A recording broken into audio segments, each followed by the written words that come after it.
very few college professors do what college professors are supposed to do, which is kind of break through outside campus into the conversation among smart people about what the world is about. And in other words, they don't kind of influence the broader culture directly. And you do, and you're an organic chemistry professor. How are you allowed to do this at Cornell? Are you allowed to kind of opine on economics, social policy, foreign policy? Like, what are your administrators saying when you do this? I don't know if it's generally true, but Cornell's not giving me any guff. The only problem I had with Cornell, and we talked, we had breakfast and we talked a little bit about, I think my colleagues wish I would shut up, but they don't tell me to shut up, although, they've told me to stay on. I have kind of an intellectual Tourette syndrome. Where Stay in your lane. Well, I'll be in the middle of class, like in March of 07. In the middle of class, no warning, I blurt out the banking system's about to collapse. I had written about it in 02, but I said, I think it's about to collapse. This is an organic chemistry class? An organic chemistry class. And they looked at me and I just said, look, I think the entire banking system's going down the tubes now. And it took another year and a half to... Did they say that's not a related discipline? What are you talking about? No one gave me guff for that. What was entertaining about that particular Tourette's-like outburst is that I had the same kids in an honors thesis course 2 years later. In the first lecture, one lecture a week, the first lecture, I said, didn't I warn you? This is February of 09. I said, didn't I warn you that the banking system was going to collapse? They said, yeah, you did. And I said, did your econ professors tell you that? They said, no. And I said, what are those assholes paid for?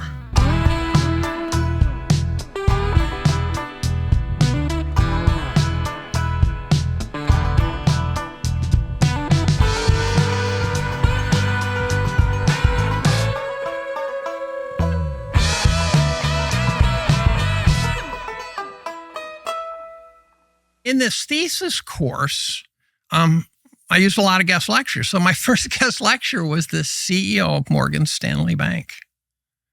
And he had cut his teeth on mortgage-backed securities. And he spent 2 hours talking about the catastrophe that we were in the middle of in February of 09. And so yeah, I do occasionally go off the rails, but no one gives me grief. I got canceled in 2020. The closest you and I've been following you for years, but the closest you and I actually came to actually meeting, but we didn't, was in 2020. I got canceled during the height of cancel season, right? Remember how it was happening all the time. And the probability of me ending up being interviewed by you was pretty high because it was I got canceled. I was written up in the Federalist and places like that. And so what were you canceled for?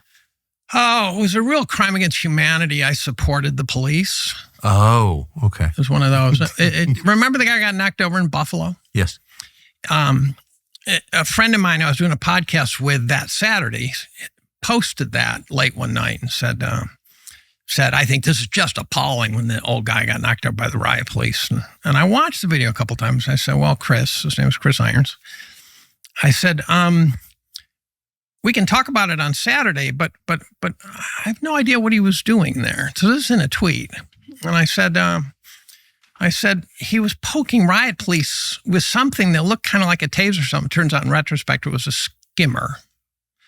And so I said, it looks like kind of a self-inflicted problem to me, right? I didn't say he deserved it or anything like that, but it is self-inflicted if you poke a riot policeman and he knocks you over, right? That's pretty much, It's a Darwin Award. Bears and riot policemen shouldn't be poked. Turns out, what I learned that night was that cancel culture is not organic. It was incredibly astroturfed. The speed with which it happened was staggering. It was automated. Within 20 or 30 minutes, email boxes all across the administration were filling with complaints. It went everywhere. I had to lock down my Twitter feed fast and things like that. And then Cornell was on sort of a war footing trying to figure out what to do. Now, they're trying to figure out what to do just because they wanted the fire to be put out, right? So they weren't against me in that sense. It was during the lockdown, so I didn't actually there was the advantage of everyone was locked down, but I wasn't sure Antifa wouldn't show up, and we know that's not organic either, right? And so I slept with some loaded guns, and Good. I was emotionally ready to blow someone's brains out. How many tenured professors in Ivy League schools have guns at home? I don't know. Just you? I would no. Well, there's probably more. We have natural resources department, stuff like that. And those guys probably use the resources available. But the one mistake Cornell made, they made two mistakes. First of all, it turns out the guy was a grifter. The whole thing was faked. And there's video footage of him telling people he's going to go get knocked down and people yelling at him for doing that. It turns out the blood that came out of his ear, I've talked to physicians, they said it would never come out like that. There's pictures of him on the gurney talking on his cell phone behind the ambulance. The press couldn't find him in any of the hospitals. He made a lot of money on GoFundMe. So he grifted. While he was supposedly in a coma, his Twitter feed, which had all sorts of fuck the police kind of comments, was being scrubbed very quickly. And so turned out the whole thing in retrospect was a grift. So I was dead right. Cornell was on a war footing trying to figure out how to just stop this. There's graffiti all over the campus and stuff. And so they made two mistakes. One is at no point did someone from Cornell reach out and say, how are you doing? Right? Because a guy in North Carolina got canceled and he killed himself, right? I wasn't going to kill myself. It was unpleasant. I would admit that. How long had you been at Cornell at that point? That would have been 40 years. 40 years. So right. Plus 4 years as an undergrad. So, So you'd spent 44 years at Cornell at that point. So not a newcomer. No. And by the way, the guy who was the provost at the time was a friend of mine. I knew him from the day he got to Cornell. He's now the president. And it's useful. So when I knew I was coming here, and I asked a trustee, I'm going to be talking to Tucker. Is there anything you'd like me to somehow get out there? Not that I'm going to be their talking man, but it would be stupid to miss it. And I sent a quick email to the president and said, is there anything? And he gave me a couple bullets, but they were obvious. They were the obvious things. And the second mistake they made is eventually they put together some, and the Daily Sun was doing what I called the daily column, where they'd publish an article about what an asshole I was, right? And they'd write an article about the football team and get the end and say, by the way, did we mention Collum's an asshole, right? That sort of thing. So so they finally wrote a letter denouncing me. And it was signed, interestingly, by the president, who I didn't really like that much, that president, the provost, who's a friend of mine, which was ironic, the chief of police, which was super ironic, and a couple other administrators. Who was missing was one of our deans, the dean of arts and sciences, who didn't sign it. He would have been an obvious signer. And he once said to me, what good is tenure if you don't have free speech? Now, they weren't trying to hurt me. They were just trying to put out a fire, and it put it out. So in that sense, they did the right thing. Did they call and tell you they were going to denounce you before they did? No. And by the way, I know a number of trustees at this point, and they all said they should have just shut up. So that was a mistake. More recently, a guy named Rickman, I think it was, made that statement about it being exhilarated that Israel got attacked, right? And he shouldn't have said that, right? That was stupid. But what people don't understand is that universities are this funny combination of free speech and academic freedom. We're supposed to foster speech, and that means dumb speech. That means sometimes hostile speech, right? And you know that drill. And then the president denounced him, same president, the one I didn't really like, the one who denounced me. And she said, this is only the second time I've denounced something a faculty member said. And I go, yeah, I was the first. Hate to brag, but we're pretty confident this show is the most vehemently pro-dog podcast you're ever going to see. We can take or leave some people, but dogs are non-negotiable. They are the best. They really are our best friends. And so for that reason, we're thrilled to have a new partner called Dutch Pet. It's the fastest growing pet telehealth service. Dutch.com is on a mission to create what you need, what you actually need, affordable quality veterinary care anytime, no matter where you are. They will get your dog or cat what you need immediately. It's offering an exclusive discount, Dutch is, for our listeners. You get $50 off your vet care per year. Visit Dutch.com/Tucker to learn more. Use the code Tucker for $50 off. That is an unlimited vet visit. $82 a year, $82 a year. We actually use this. Dutch has vets who can handle any pet under any circumstance in a 10-minute call. It's pretty amazing, actually. You never have to leave your house. You don't have to throw the dog in the truck.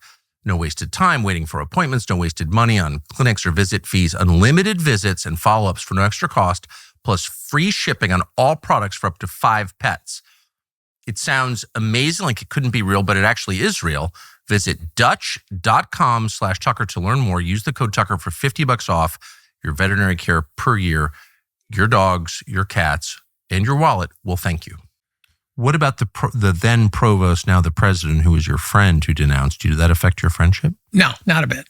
They were just trying to put out a fire, and I was ready for the fire to be put out. What helped is several trustees wandered in the president's office and said, don't even think about doing something stupid here.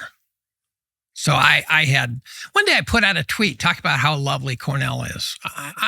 Cornell is a phenomenal institution. So my loyalty to Cornell is tainting my vision, but Cornell is not like the other Ivies. It's not Harvard. It's not Princeton. It's in the middle of this idyllic setting we have 200 gorges. The people at Cornell are self-selected. They're the ones who want to live here, right? If there was a college in your neighborhood, it would be filled with people who love the outdoors. It would be filled with people who like this way of life, right? Cornell has that. And so, and by the way, it's ranked number 1 in a critical category. It has more top 10 ranked departments than any school in the country. And that's because we have so many different things going on here. So it's a very special place. So the letter denouncing you was really just kabuki. I mean, it was kabuki. Yeah, it was trying to just put out the fire, and it did. And I paid a price. I lost a consulting gig at Pfizer because of it, because I was now a Nazi, and wait, Pfizer didn't stand by you? I'd consult there for 20 years, and they were going to Zoom consulting. And Pfizer doesn't need a controversial consultant either. So they just cleared the deck as well. So I don't hold it against. What I hold against Pfizer is the vaccine. I don't hold. The guys I consult with at Pfizer were great guys. And Pfizer, they were trying to get their job done right and stuff like that. So, why do you, as an organic chemist, why do you hold the vaccine against them? Because I think it killed a lot of people. And they knew it. I read so I started writing about COVID right away. You can imagine, right? As scientists, I started networking. I started trying to figure it out. I'm in a group called Doctors for COVID Ethics for 4 years, where we had every major anti-vaxxer on the planet go through this group. Wait, so you're a consultant to Pfizer. You're a pretty famous, probably one of the most famous organic chemists in the country. So if you say the Pfizer COVID vax killed a lot of people, it can't be dismissed as crank talk. Well, it could be, because I'm not a vaccine expert. I'm an organic chemist. So I have certain technical skills that probably help me burrow. And as the genetics major as an undergrad, that helps me. I don't use the biochem or the genetics, but it allows me to sort of read stuff. And but you think it killed a lot of people? Well, the Pfizer papers, which are papers written about the clinical trials and the VAERS database, show huge number of problems, right? And so the doctor for COVID ethics, we had every famous anti-vaxxer. One of the first ones I went to, it was Bobby Kennedy, and we had you name it. You name an anti-vaxxer. You name the Malones, the Ryan Coles, the Brian Artises, you can go on and on and on. They all went through this group. And we talked about things. 3 or 4 years Is anyone keeping track of how many Americans were killed by it? Well, it's very hard because, first of all, every flu death got absorbed into the COVID stats. So flu disappeared, which can't be true. And if it did because we were locked down, then how'd we all get COVID, right? So there's now studies coming out from other countries because we have too many people who will look very bad when this data comes out. But the Japanese, for example, have come out and said some very strong things about what didn't happen. The head of the Japanese medical system, I think, came out and said that you could correlate the number of deaths with the number of shots, right? And so it's now that the gag order's been released, scientific studies are making it into the literature, and there's already thousands. It's got to be one of the great man-made disasters of our lifetimes. The lockdown too. I think you mentioned, or someone did in one of your podcasts, about the travesty, maybe it was Walter, about the travesty of locking down. You show me, you tell me how old a kid is, and I can tell you what subjects he does not or she does not know. So if you were studying trigonometry the year that everything was locked down, you don't know trigonometry at all. We pretended to teach them. They pretended to learn. Nothing happened. And do you see that now? Well, you could see it going through the system. So, for example, our first year grads who were taking organic chemistry, when during lockdown, when they showed up, they were very weak in organic chemistry. Yeah, you could see it. So think of the poor kid who's 5 years old trying to learn how to read and write, and everything's through a mask, right? And there's imprinting periods, right? There's periods where you learn to read and write, or you're kind of in trouble. And so it was disastrous. It was absurd. And the whole thing was done by Fauci. But how could... But our Zoom group, by the way, had Scott Atlas. And so I asked Scott, I said, Scott, was it malicious? Fauci and Birx, did what they do was malicious? And I think it was. I mean, I think there's evil forces behind those two, but he took a different tact. He said, you cannot fathom how stupid those two are. That was his answer. He said, Fauci never gave a scientific argument, never. And he said, one day, this is astonishing. He said, one day, this is all recorded, so I'm not, talking behind his back. There is a recording on the internet with this. He says, one day he walks in with a scientific paper that Atlas had read. And so he's thinking, whoa, Fauci's actually going to say something scientific. Fauci went to say encephalomyelitis. Now, if you work at the 7-Eleven, you might stumble on that one. But if you're head of the entire health organization, you shouldn't. And he said he botched it so bad it was unintelligible. And Atlas said, come again? What'd you just say? And Fauci wouldn't repeat it. He said Birx was yanking shit off the internet, making pie charts, having not a clue what it meant. Not a clue. That's terrifying. Now, here's the Christian Atlas, though. He didn't speak up, I don't think. Fauci. Atlas. I think he sat there. Can I ask you to back up just a moment, though? Mm-hmm. So you're describing now incompetence, but you alluded earlier to malice. What do you think the dark forces behind Birx and Fauci were? Well, I think first of all, they love the fact we're talking about whether it came out of a lab in Wuhan, because that way we're debating whether to blame the Chinese or not, right? When in fact, I think it came out of a lab probably in North Carolina. A number of guys have tracked both the disease and the vaccine back years before it showed up on our dinner plate. I think low level of malice would be. Wait, you think it came out of a lab in North Carolina? Yeah, Ralph Barrick. Yeah, you can follow. A guy named David Martin has followed the patent trail. An artificial organism can be patented, not a natural one. Yes. And you can follow the patent trail on COVID.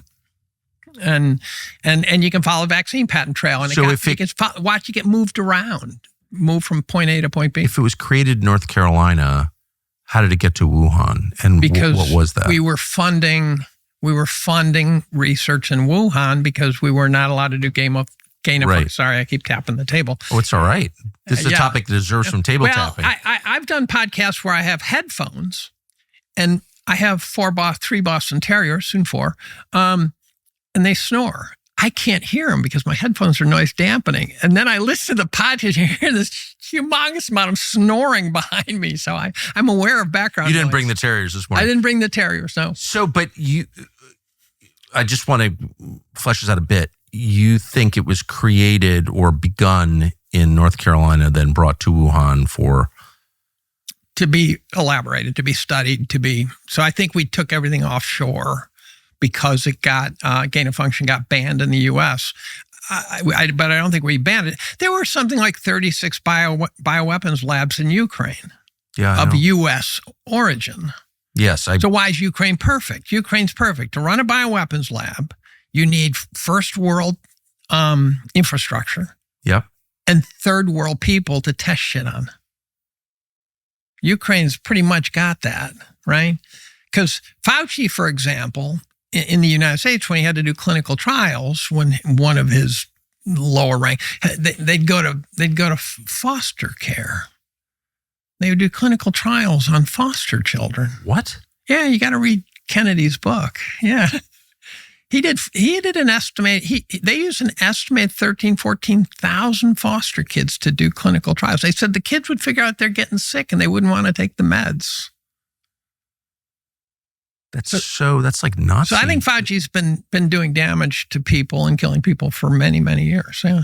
So we made a pledge only to advertise products that we would use or do use. And here's one that I personally used this morning. It's Liberty Safe. There's a huge one in my garage. It is the company that protects your valuables. High-end safe lines represent the pinnacle of American-made. They're made here in the U.S., pinnacle of American-made security and craftsmanship. They're more than just safes. They are a safeguard. They've got 7-gauge thick American steel, and they're beautiful. Any kind of paint color you want, polished hardware. We have one. They're really good looking. They do not detract from a room. They enhance a room. I keep my father's shotguns and all kinds of other things in there. You can keep jewelry, money, anything else that you want to keep safe. When you put your belongings in a Liberty Safe, you can just relax. Safes come equipped with motion-activated lighting, drawers for storage, locking bars, dehumidifiers, and up to 150 minutes of certified fire resistance. You can customize them any way you want. They are the best. We highly recommend them. Visit libertysafe.com to find a deal or learn about how you can protect what matters most to you. Demand the best, Liberty Safe. But to do clinical trials on foster kids, I thought after the Second World War, when both the Japanese and the Germans were doing things like that. Nuremberg Code? Well, exactly. It was codified there, but for scientists, but for the rest of the world and certainly American culture, we were taught that testing potentially dangerous drugs on people without their full consent or on the weakest among us, or, euthanizing mental patients or whatever, all that was bad. Right. I thought that was one of the big lessons of the Second World War. Well, as we both know, that there are no rules. Yeah, well, is that the truth? There are no rules, right? There are none. There are rules for us, you and me, but there are subjects for which people could be thrown in prison. A great example would be Diddy. So what happened with Diddy? I think what happened with Diddy is Diddy had a bunch of very incriminating tapes. I think, Epstein light. And I think they arrested him to round it all up. All the data. I think they did it to get all the data away from Diddy because he was being sued in civil court. And the guilty party said, we got to get it out of there before the civil court gets it. And so they arrest Diddy. What'd they just convict him of? Nothing. They could have put him away for 20 years based on what he did to Justin Bieber. Right? They didn't even get him on any of that. So it's a classic case. I know I sound like a nutcase, but you've had a lot of nutcases on your shows. I had a guy. My brother is trying to dial me back. His day, they're going to think you're a nutcase if you talk about all the things you think about. And I go, well, I think that ship has sailed. As I said to I thought that was the whole point of academic research was the predicate for it, the basis of it is free thinking. Well, but according to Douglas Murray, I'm not supposed to talk about it unless I'm an expert. Well, you are a demonstrable expert in your area. I mean, which is not Diddy. It's not Diddy. You're not a tenured professor of Diddy studies at Cornell. We could have it. We do have subjects and. So you think the point of arresting Diddy was to shut down inquiry into what Diddy was doing? Get the data, right? Well, that's clearly the point of the first Jeffrey Epstein arrest. Hunter Biden's laptop. Tell me your view of Hunter Biden's laptop. Well, Sidney, what's her name? Lawyer, come on. Sidney Powell. Yep. Elite lawyer. Now down a few notches because she worked for Trump, and that always gets you in trouble.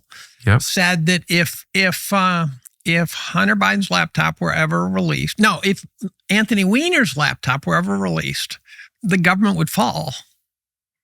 Weiner's laptop had kill switches in it.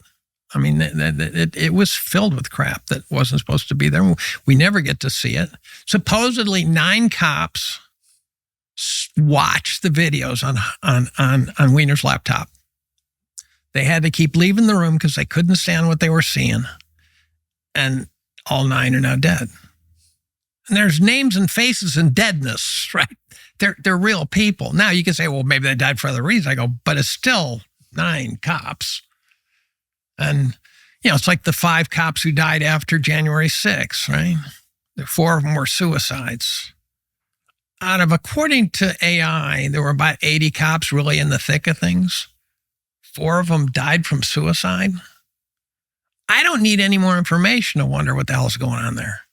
That's one of those standalone observations where I go, that's not right. The math of that doesn't work for me. I've got pictures of Ukrainian. See, I'm going off topic. I've got pictures of known Ukrainian operatives with you're not going to believe this, with the QAnon shaman guy, the guy with the horns in January 6th, at January 6th. What is that all about? I've got videos that seems totally normal. Yeah, totally. I've got videos with the National Guard 100 yards away not doing anything. It's I've got totally normal. Videos of John Sullivan, right? The guy who was supposedly Antifa, but Antifa said, no, he's a Fed. Don't talk to him. Who then filmed Ashley Babbitt getting shot. This guy's getting around. What's your image of an Antifa person? Lost soul, tattoos everywhere, right? No meaning in life, right? Yeah, and no path forward, really. I mean, no these are path nihilists. forward. These are society's trends. If they're real, that is. If they're legitimate. If they're real. But I mean, if you look at the mugshots of Antifa arrest or the people who came to my house, the Antifa there, I mean, these are, obviously I disagree. They threaten my family. I don't like them and all that. But you also feel like these are like one step above homeless. Like these are losers. Yeah. Right. So if he's Antifa, it's really odd that he was a nationally ranked cyclist. Are you serious? What I know about nationally ranked anythings is their lives have purpose. Now, there's a mugshot. Did you follow this Patriot Front story? This is, now the helmet's on, the leash to the jungle gym is on. The Patriot Front guys, those guys who'd stomp around looking like neo-Nazis, who also were buff and had no pot bellies and covered their faces, and get arrested, and they're handcuffed with their backpacks still on and their megaphone still over their shoulders. And then I saw mugshots of them. Not a single tattoo. Yeah. No tattoos. These are neo-Nazis. Not a single tattoo. They didn't have like Waffen-SS lightning bolts on their cheeks. Swastikas, Right. So we are in this big Walter Kernish. We're in this made for the internet plot. Walter is great in his description of I've been tracking the Mangione story. It's not the right story. There's something wrong. And Walter laid it out. Now, what Walter didn't say is who's behind him. That's obviously the question. I mean, you can look at all of these different stories, particularly the acts of violence, which are, because they are acts of violence, are, examined much more closely than any other kind of act. And it doesn't make any sense. I mean, the shooting of Trump a year ago in Butler, Pennsylvania. I wrote about that sense. too. Everything. Do you know what I just read the other day? The guy who shot Thomas Crooks, right? There were bullets flying all over that place, but it was a catastrophically poorly set up defense of Trump. But the guy who shot Thomas Crooks was the same guy who organized the protection of Trump. And they say, he didn't get convicted of anything and other guys didn't. I go, well, so the guy who was in charge of making sure that after the assassination was done, he popped the assassin, is somehow not getting prosecuted. Why am I not shocked? So you're saying he was the Jack Ruby figure here? He was the Jack Ruby figure, yes. So what was odd about that story? Well, first of all the news agencies were there. This was a totally irrelevant rally in an irrelevant place, Butler, Pennsylvania. And there's a stranger story there. And again, I just pick up these shards and sometimes they fit together into a story and sometimes it's just put it in your head, keep it there until you get more detail. There's a guy sitting behind Trump named Joseph Fusca. Fusca is his last name. I'd seen him before many times. He was, by the QAnon guys, which are a bunch of whack jobs, said to be, you're not going to believe it, said to be John F. Kennedy Jr., waiting to come back and save the world. And I'm going, oh, you guys have lost your minds finally. You've really gone. It doesn't matter that that's a total crock. Fusca is this guy, and they say now his name is Fusca and whatever, blah, blah, blah, blah, blah. But he's one who supposedly is JFK Jr. in disguise. Fusca was there sitting right behind Trump. I go, of all the rallies, there he is. Who is he? I don't know. And what's really interesting, Trump gets him... shot, everyone's reacting, and Fusca's not. And then there's two pieces of footage. Now, when you say you've seen him before, you've seen him in photographs before? Oh, he had been talked about. I've dug down some deep rabbit holes and find this guy. So one of the things you discover, you know this as well as anyone, you think you're going down a rabbit hole and you discover Göbekli Tepe. You get down the rabbit hole and you go, there's an entire ecosystem down here that people don't know exists. Once you, it's like once you ask, how did Kennedy get killed? And you go, oh boy, that's troubling, right? And then Building 7, in which you talked with Ron Johnson, who, by the way, was in our Doc Zoom group, right? When I'm talking, we had everyone. Once you go on one or two of these, and you go, I can't trust anything. And I work in a field where you're supposed to be able to get the facts and say, now here's an odd story. A friend of mine's binding all my annual reviews that I write. I write one blog a year. I've been thinking about why. And can you just pause and describe what that is? That's really the reason I wanted to talk to you, was because your review is, well known among people who are paying attention. What is it and why do you do it? So the people trying to wreck our civilization want you to be passive. They want you weak so they can control you. Weakness is their goal. No thanks. Our friends at Beam, a proud American company, understand that our country can only be great if its people are strong. And that's why they've created a new creatine product to help listeners like you stay mentally sharp and physically fit. People like to mock creatine. CNN doesn't like creatine at all. But people buy it because it works. Beam's creatine can help you improve your strength, your brain health, your longevity. It's completely free of sugar and synthetic garbage that's in almost everything else that you eat. Of course, you don't hear about it too much because, again, a population that is strong, clear-minded, and physically capable is a threat to tyrants. That's why they want you playing video games. To celebrate American strength, actual American strength, Beam is offering up to 30% off their best-selling creatine for the next 48 hours. Go to shopbeam.com/Tucker. Use the code Tucker at checkout. That's shopbeam, BEAM.com/Tucker. Use the code Tucker for up to 30% off. It's built on core values, integrity, results, no BS. Beam. We strongly recommend it.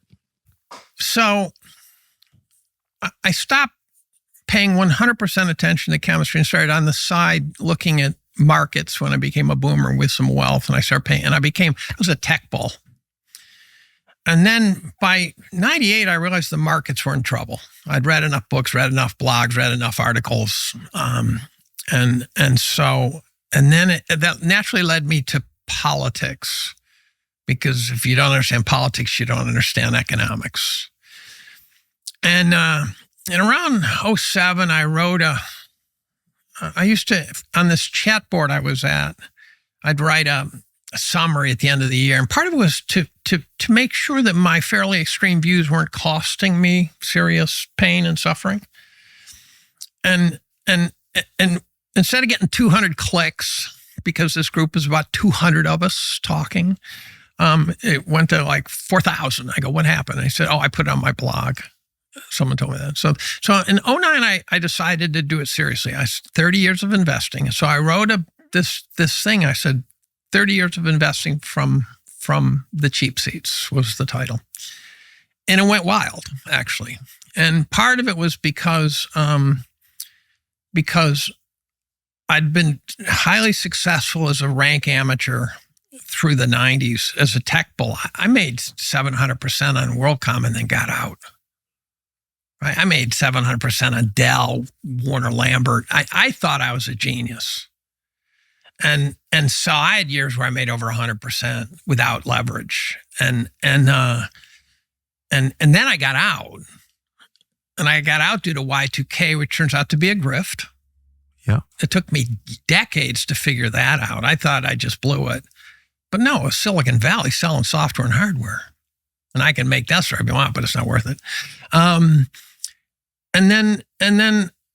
So I started paying attention to politics.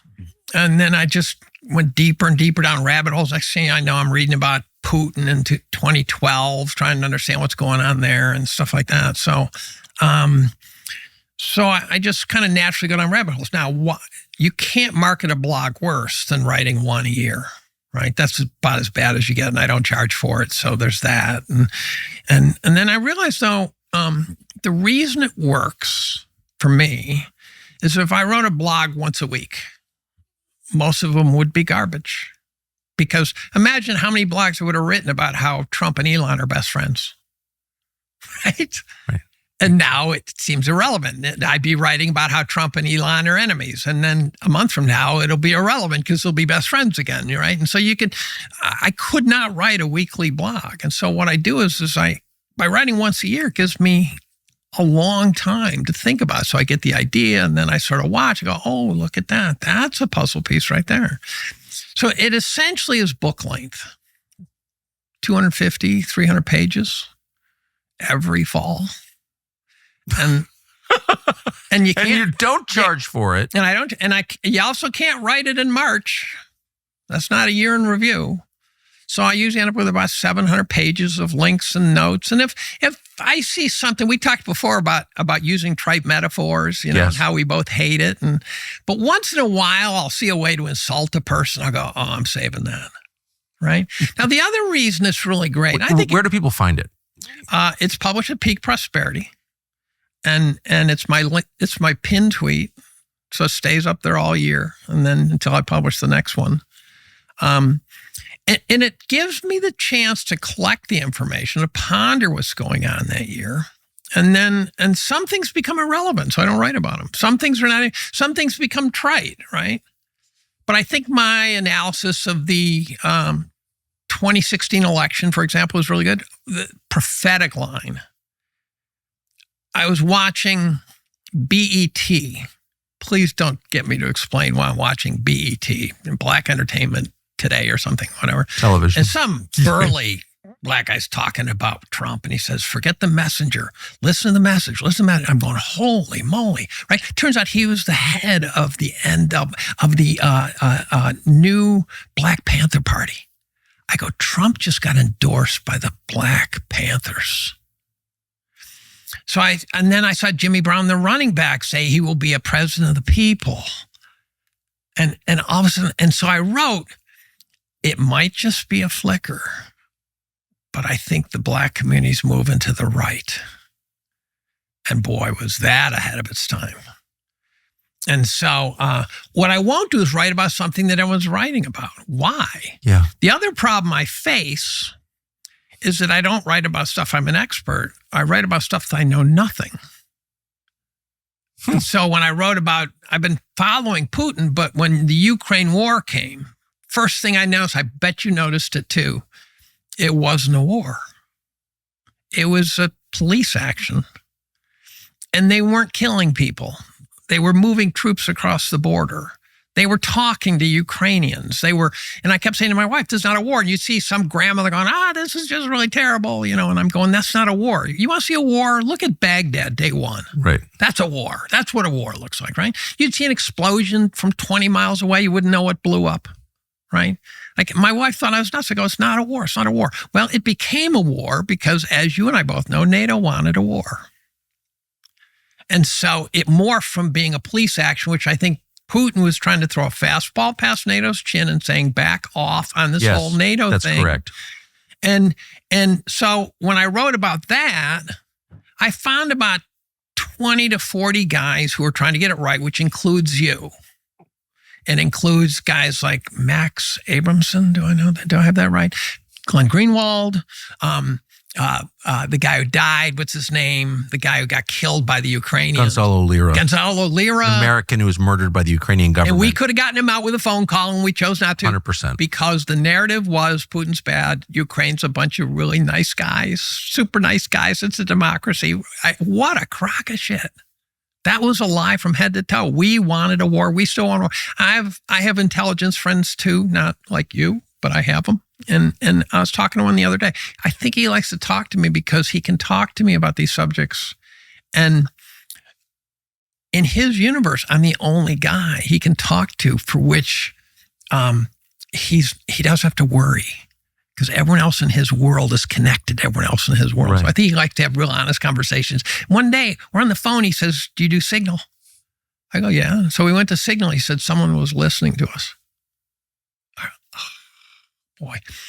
There's a lot of that. There's a lot of that. Yeah, I know. So there's always a narrative. There's always one narrative, and we're now in an era where you only get to talk about that narrative. You know that. I know that. You and I, we're just mutually. Yeah, and the penalties for straying from the story You get fired. are real. Yeah, totally. I mean, whatever. There's been no age in human history where telling the truth, the real truth, is rewarded. So I don't think that we where should you be first shocked. really won me over. So you and I agree that when you were young, you were a punk. Yeah. And the fact for that sure. you're so proud of the metamorphosis is great. It may have come before this, but where I noticed it was the Las Vegas shootings, where we kind of talked a little bit at breakfast. Here's the funny story. They interviewed that night a guy named Mike Kronk. And Mike Kronk tells the me, night of the shooting. the night of the shooting. That was 2017, maybe? I can't remember. Ish. Yeah. And Mike Kronk told this story. He didn't look very emotional, which I found a little odd. I, by the way, think all the shootings within an error bar are not what they appear to be. I'll take it all the way back to Columbine if you want. But Mike Kronk talks about his friend getting shot 3 times in the chest from hundreds of yards away. And later, a marksman said, "Not possible. Too much spray. A sniper would be required to hit a guy 3 times." And the guy was just doing this, right? And Mike says his friend stuck his fingers in his own bullet holes to stop the bleeding. I'm going, now you're lying.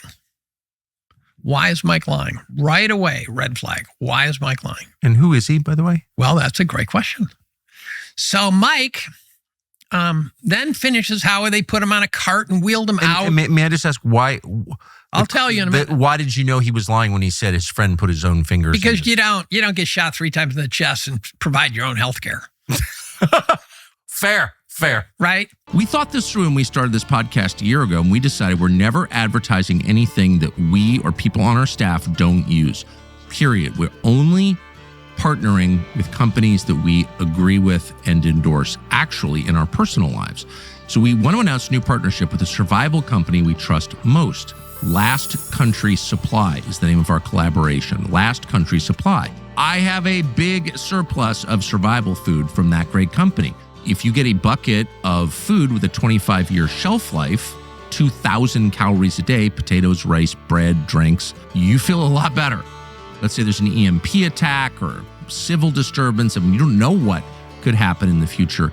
You are prepared and you are protecting your family with Last Country Supply products. So head to lastcountrysupply.com to shop for our new collection. Bulk up now. There is no scenario where you will regret being prepared. So then, like YouTube, you see it rolls over 15 seconds and then it goes to the next YouTube. And we're watching Vegas like you watch 9/11, right? It was really 500 people. It is the biggest shooting since probably Gettysburg. Yes. Right?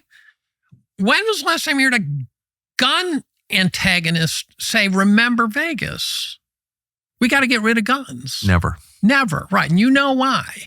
So it rolls to the next interview, and it's Mike Kronk, new network, same guy.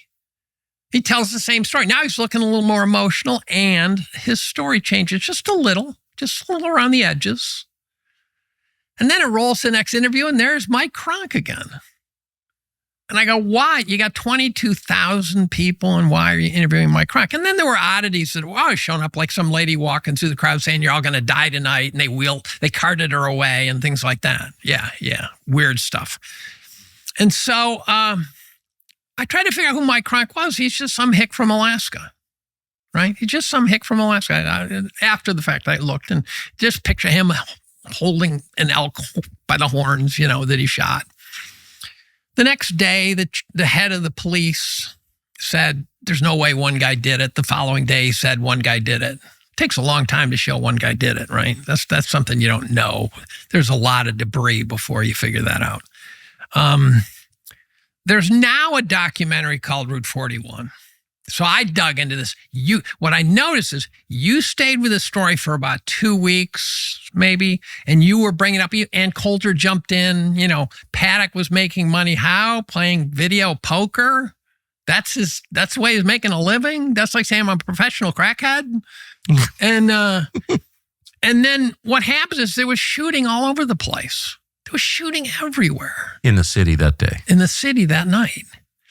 And so now if you don't believe me, there's this documentary called Route 41, and they got stuff I didn't know about, but they also got stuff that so it's kind of an answer key for me to use academic terms. And if you watch Route 41, you will see there were shooters everywhere. There are cop cameras showing shooters. And then remember the guy who got shot in the leg up on the floor where Paddock was? Yes, the hotel some guy employee. named Jesus or something, exactly. Right? Some illegal with 2 social security numbers. Hello. And then afterwards, reporters tried to get to his house. His house was being protected by cars. They had no license plates. And then all of a sudden he goes to Mexico. And when asked, well, where'd he go? They said, well, he was planning a trip to Mexico. So when I wrote it, I said, oh, by the way, Jesus, when you get back, could you stop in? We've got some questions for you, right? And then he comes back and he does one interview on Ellen DeGeneres.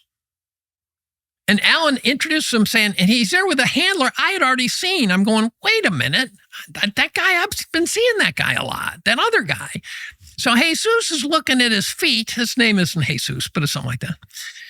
Ellen introduced him, this is the only interview you're going to do, and you got to get it off your chest. And I'm going, oh shit, here we go. And then the handler's doing all the talking. Jesus is looking at his feet.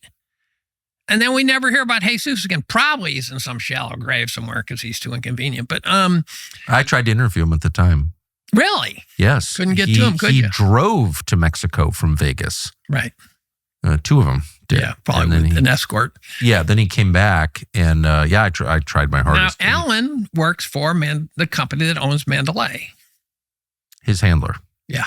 No, Ellen DeGeneres. Oh, Ellen, I'm so sorry. Yeah. And so they're buttoning it down. Now, what you see from Route 41 videos is there just an enormous amount of chaos. There's enormous numbers of shooters. Even that night, you were seeing videos from cab drivers saying they're shooting over here, they're shooting over there. And there would be some chaos, but there's way too much. There's guys who took audios and said, here, bam, bam, bam, bam, bam, and here, that. And so you could hear multiple guns, the whole thing. So then what happened? Mike Kronk, I start reading trauma surgeons saying there's something wrong with the story. If you get hit with, what was it, AR-15 or something? Yeah. And a 308, you're gonna die out there. You're gonna bleed out right there. Even if it doesn't hit a major artery, you're just gonna turn your leg to jello. 3 chest wounds from a rifle? Yeah. Yeah. Okay. So what would he look like? And so then I saw an interview of a young woman, and she's sitting there in a chair in the hospital, and they're interviewing her. I'm going, you look pretty perky. And then Mike Kronk with a news crew goes in and interviews his friend. Now, first and foremost, we know HIPAA says you ain't bringing a news crew into a hospital room. Second, we know 3 shots to the chest, he'd be in the ICU. The only way you'd know he's alive is that there'd be a beeping on the screen, and he'd have hoses coming out of every orifice, and he would look dead. And so they take the news crew and they interview his friend. He's got a nasal cannula. So I'm sitting there thinking, oh, so you're talking with 3 holes in your chest. What are you sticking your fingers so the air doesn't come flying out of your chest holes, right? And then I notice the screen's not even plugged in. Now, what is Mike Kronk now? He's a state senator from Alaska. In Alaska. I think he's a state-level state senator. What? Yeah. Who's the chief of police? He became governor of Nevada or something. Right? So again, there's a guy named John Collum who did an analysis of the shooting, and his conclusion... a relative? A relative? Yeah. No, it's spelled different. John worked for Oracle. He's some on-the-spectrum code head. He also analyzed the Butler shooting, the audios of the Butler shooting. He's an on-the-spectrum code head. He's on the spectrum code head. He sort of bears down and grabs on something a little too firmly, I think, but he brings as on-the-spectrum code heads do. I know. Yeah. And there was pretty good evidence that a lot of the shooting was coming from helicopters behind the Mandalay, and he tracked the transponders turning on and off behind the Mandalay. The story was that Mohammed bin Salman was on the top floor. The crown prince of ruler of Saudi Arabia. Yes, a guy who lots of people would like to kill. And his theory is that the Saudis tried to flush him out of there, and on the way out, they would cap him. Now, they blew it. If that's the story, they blew it. I think the helicopter idea is not bad. But I did a couple of podcasts with John, and I said, John, but what about all the shooting on the ground? And John was kind of dismissive. I go, you can't dismiss it. You can't let that stuff go. Your model's got to include that. But it occurred a year later. Mohammed, remember when Khashoggi got killed? What was his name? Jamal Khashoggi. Now, Anand Khashoggi is one of the most famous CIA guys on the planet. Jamal Khashoggi is the one who got diced up and fed to the camels. Yeah. Now, he's a New York Times reporter. I think he was also CIA. Washington Post columnist. Yeah, and he was killed in the embassy. In Istanbul, I believe. Okay. Supposedly, on the anniversary of the Vegas shootings, supposedly Mohammed bin Salman had a party, locked the doors, and showed a video of him getting sliced up and said to the royal sitting in the room, don't even think about it. Now, when I wrote about Khashoggi, everyone was having a cow over Khashoggi, right, when he got killed.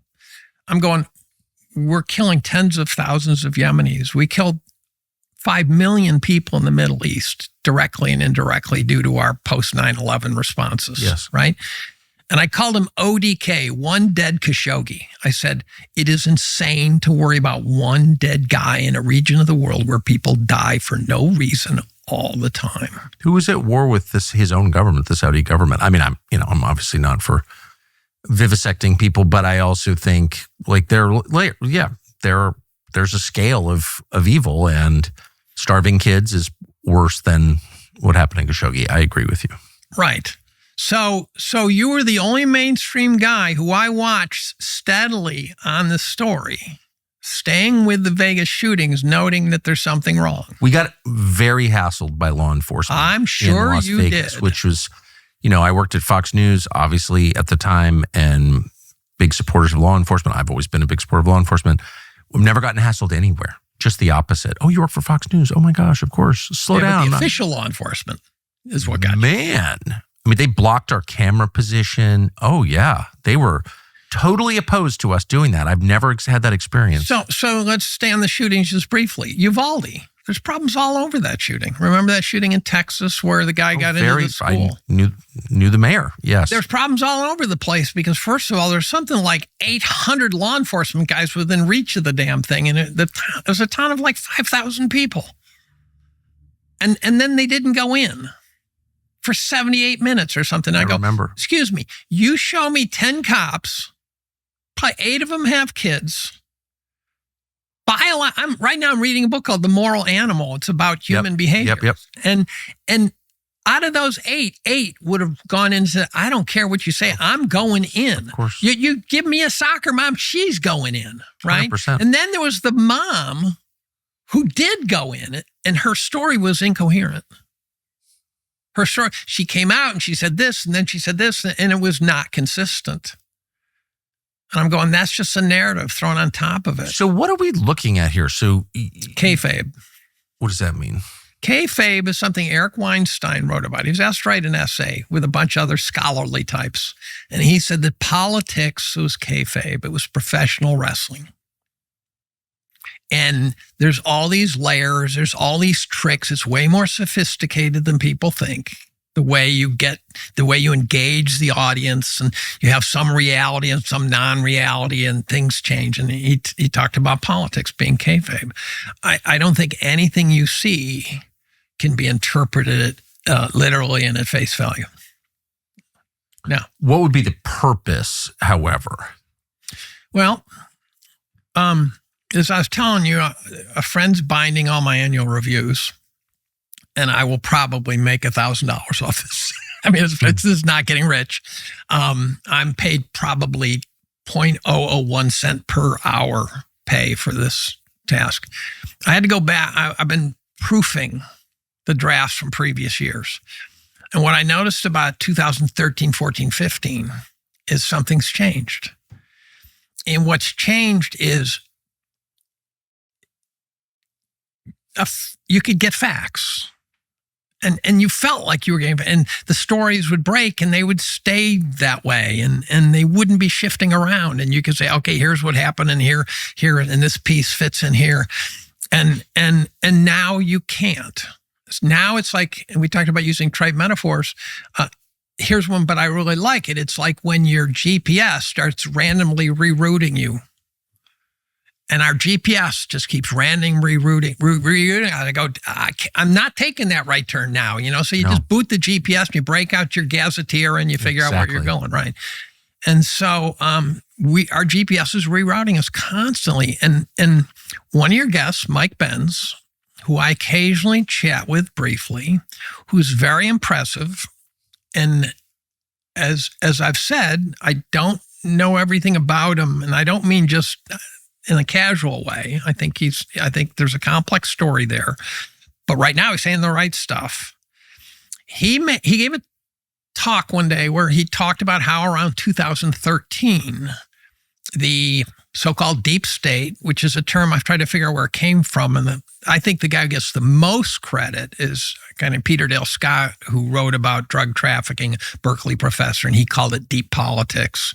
But I think it predates that, but that's where I get it from. He said the deep state realized they were losing control of the narrative. They had underestimated the internet and social media. Exactly. And as a consequence, they had to get a hold of it completely. And so then this is where we're at. Now, we thought Trump was going to save us. We thought Elon was going to save us.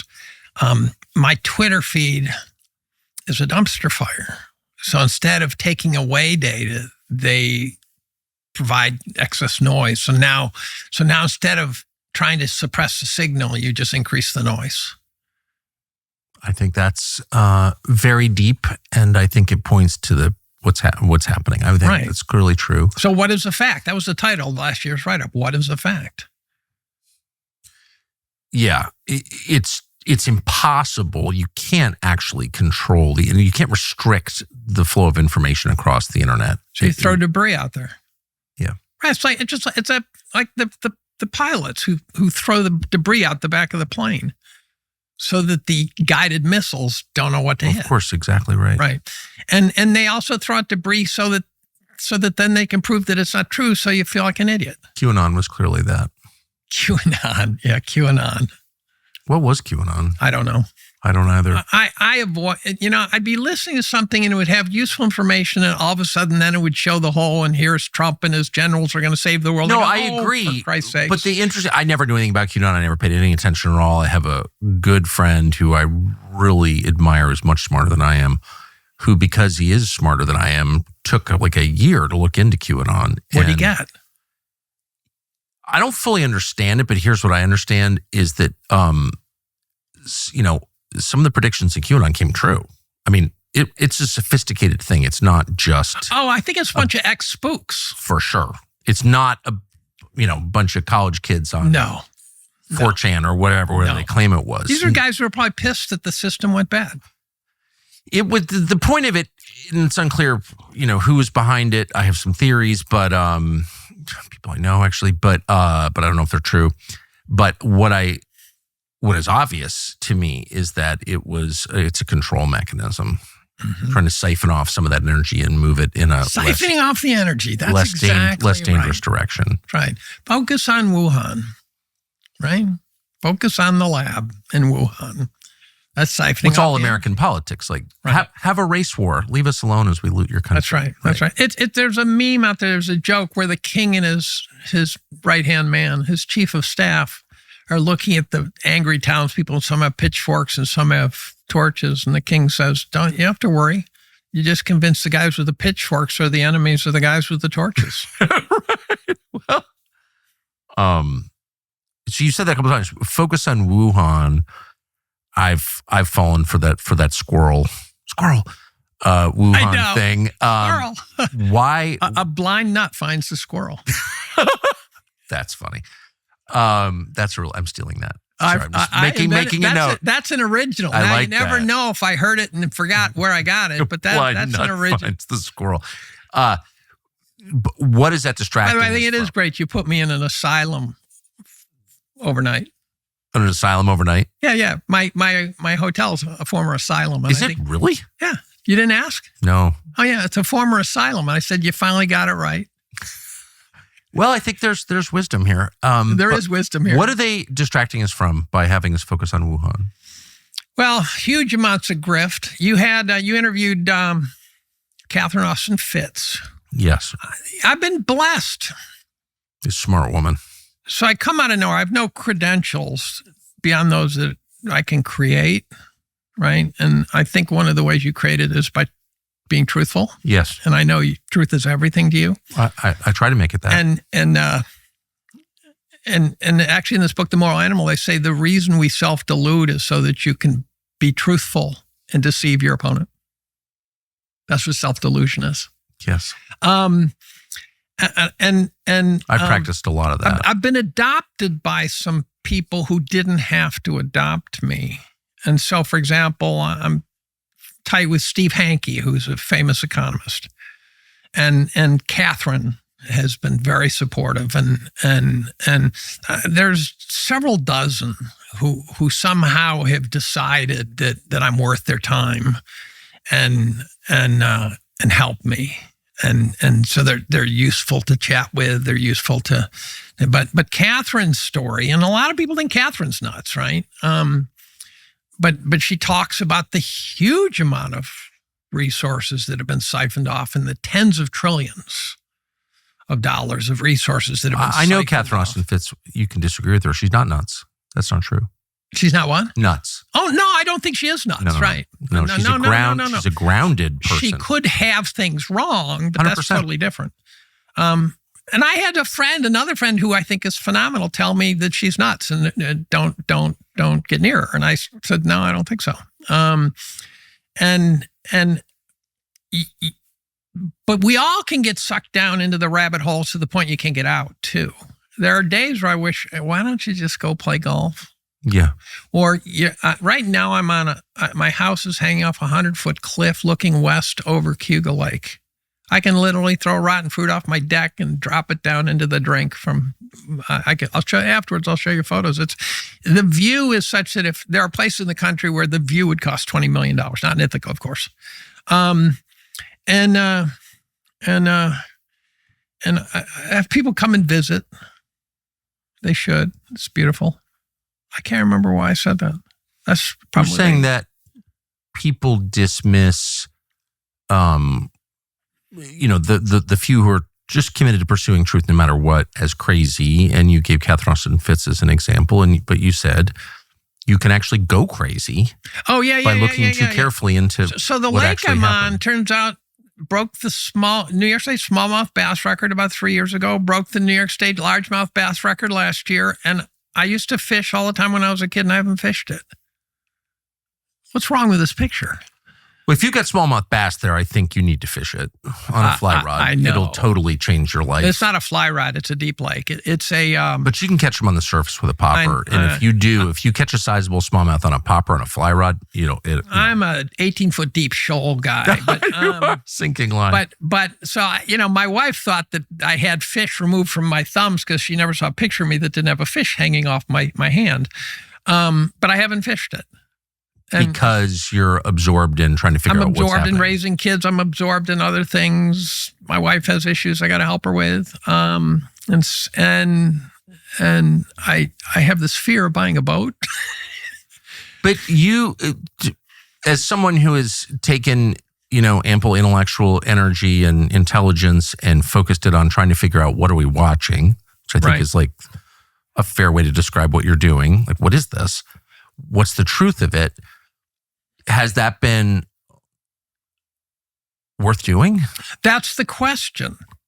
That is the question. And there was a time where I thought if I could get to the truth, then that would help in some way. But now it's not as clear. Tell me what. Well, now, first of all, what is the truth, right? The truth is now becoming very ambiguous. Last year, I wrote about the history of World War II. I did a mini Daryl Cooper. Yes. And it started when I read a book by Diana West, who would be good if you interviewed her. And it's this all revisionist history of World War II. And you go, well, why would you want to read that? Well, it turns out I think the story we got about World War II is all wrong, actually. I think that's right. And then I read about FDR, and FDR's right-hand man was a Soviet spy. Certainly was. Right? And therefore... Confirmed. We should have been... One can make the argument we should have sided with Hitler and fought Stalin. Patton said that. So, and maybe there wouldn't have been a Holocaust, right? But Stalin was awful by any metric, and we weren't his ally. The story is that there were a few missing American soldiers at the end of World War II in Russian territory. No. 15 to 20,000 were missing, and we left them there. And then you read about Pearl Harbor. We all sort of know the Pearl Harbor stories now, what we were told. But I dug into that, and you find out we knew to the morning that Pearl Harbor was going to get attacked. Stalin knew it was going to be attacked. He wanted us to take the Japanese off his flank. And FDR's right-hand man was okay with that because he was a Soviet spy, right? Then I read about FDR in the Great Depression. You find out that every single penny he spent trying to help Amity Schleys, the forgotten man, was spent to buy votes. Every last penny. He was a sociopath. And the only thing he could do was lie. He was a compulsive liar. His inner circle had to constantly cover for his lying. And the only thing he's used for now is every time you want to grow government, you cite FDR. And so I read a half a dozen books that sort of went at these different angles and wrote about it. So I start out knowing nothing, and then I write about it, and I try to write to learn, which is the most terrifying part of AI, by the way. If you take out the writing, you take out the thought. Completely agree. The other thing that scares me about it, boy, there's a squirrel. AI is going to make the system very unforgivingly brittle. I'm not worried as much about the authoritarian slant that Elon occasionally talks about, which might be just to fake us out. Who knows? I am worried that we're going to reach a point where, when everything a computer does is binary. So you go to the grocery store, you slip your credit card in, it says you're good to go or didn't work. Swipe it again. Didn't work. Sorry, you're out of here, right? They debank people. This is a big problem. What happens when everything is so AI'd up that there's no person anywhere within earshot who can help you at all? No one who can say, okay, let me get this for you. Right. There's been a misunderstanding, or there's some sort of human nuance required. It happened the other day on a credit card where I was talking to the lady, and it kept sending me in these loops, and she finally straightened out. But what happens when the code is being written by computers, so there's no human who understands the code? So the system will be very brittle, be very unforgiving. Forget about whether it's used nefariously. Forget about whether someone uses it as an authoritarian tool, which is a very real possibility. And I worry about that a lot. Just the fact that no one will know who's driving the cab ever on anything. And also now you're taking out the intellectual part. So when I write, when I write a scientific paper, the project's not done until I've written it, because that's where you lay it out. And if you can't put it on paper coherently with no internal contradictions, you're not done. You're not done understanding it. You're not done understanding so the it. Idea so the writing is understanding. I think people who don't write for a living or aren't forced to write regularly don't understand. This concept is a hard one. But it's through writing, or I would also say speaking, public speaking, that putting concepts into words makes the concepts intelligible to the person who's articulating them. Like, you don't really understand something until you've been forced to write about it. It's like a comedy shop. You go, the great comedians will go down to the cheapo comedy shops to practice, to figure out what works and what doesn't work, right? And then they go on Johnny Carson. Exactly. And so you so write when there's your way no to wisdom. writing, there's no thinking. Right. So I read about Maui, the fires. I wrote about that. Very clearly a land grab. You may remember how many kids died? No. Do you remember? The USA article said 750 kids are missing. Yep. Right? When a kid's missing after something like that, they're dead. But they're not missing, they're dead. Maybe a couple found their way, someone drove them out of town, but they're dead. Try to find anywhere a statement about dead kids now. You can't find it. You go to Wikipedia. You search the word child, you search the word, you read it, there's no mention of dead children. There were 750 kids missing according to USA Today. Then all of a sudden the governor's saying, well, we're worried about land speculators, so we're going to buy the land up so that the speculators can't get it. And I go, so you can sell it to your friends, right? Is it possible maybe they mowed down Lahaina because they want to put up resorts and things, right?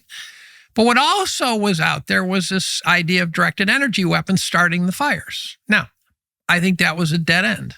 I don't think directed energy weapons were used, even though they're called DEWs, even though there's a DEW facility on Maui, you don't need that. And there were videos, and I think those are fake. So I found nothing, but I used it as an excuse to read up on DEWs. And I was reading RAND reports from 40 years ago. And what is a directed energy weapon? It's basically Star Wars. And so it's Reagan's Star Wars, and everyone said, oh, that's just science fiction. I go, well, Gorbachev seemed to want to get rid of them every chance he got. So Gorbachev took them very seriously. So it turns out what you do is you put something in space, and it shoots some sort of energy, guided energy down to the surface of the Earth. And the different frequencies have different efficacies. And so some are really good at hitting a target. Some broaden out, like microwaves are different than some sort of ultraviolet laser. I'm not very good at this stuff, but and then I started reading about what they do is they use a pulse of one laser to punch a hole through the atmosphere, and then the second pulse would go through that hole. I mean, it's really clever stuff. This is 40-year-old RAND reports. What do they have behind the paywall 40 years later? Now, the best, I think, evidence of a DEW being used, and I was reading about fires in different places where trees were burning that shouldn't have burned, and cars. I wrote about it. If someone wants to go read it, that was a couple of years ago. The best evidence of a DEW. So if you've got these, you got to test them, right? It's like why you need bioweapons labs in Ukraine. You got to test them. You can't use lab rats. You look at the Quebec fires, satellite imagery of the Quebec fires, very mysterious. About 26-ish fires started simultaneously. How do you know some? Well, if a fire starts and then another one starts, it'll be downwind. So you'll see, it'll look like the Hawaiian Islands, right? Right. Boom, all at once. 26 fires.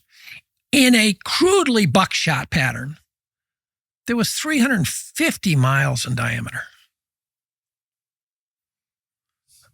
Boy, that's a determined arsonist. Or at least 26 of them. Yeah. In the middle of nowhere.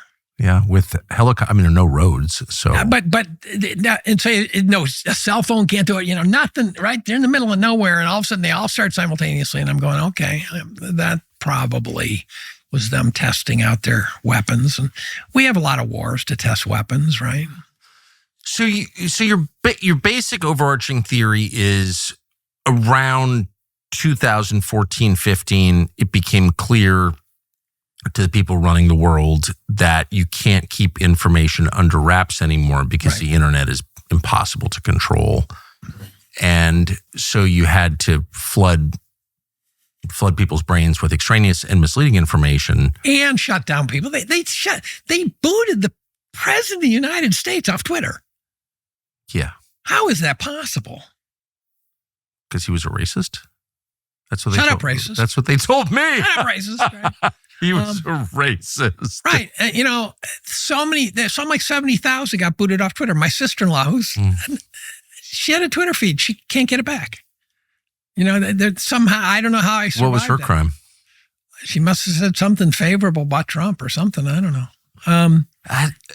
But the control of information, the shaping of people's understandings of the world around them, that's the whole game right there. So I used to say the internet was democracy's greatest hope and worst enemy. And that it was a battle. I don't think we're going to win it. And the reason I don't is because it's too powerful. And so whoever has control of it will then have that power. So it's only a battle for who gets control of it.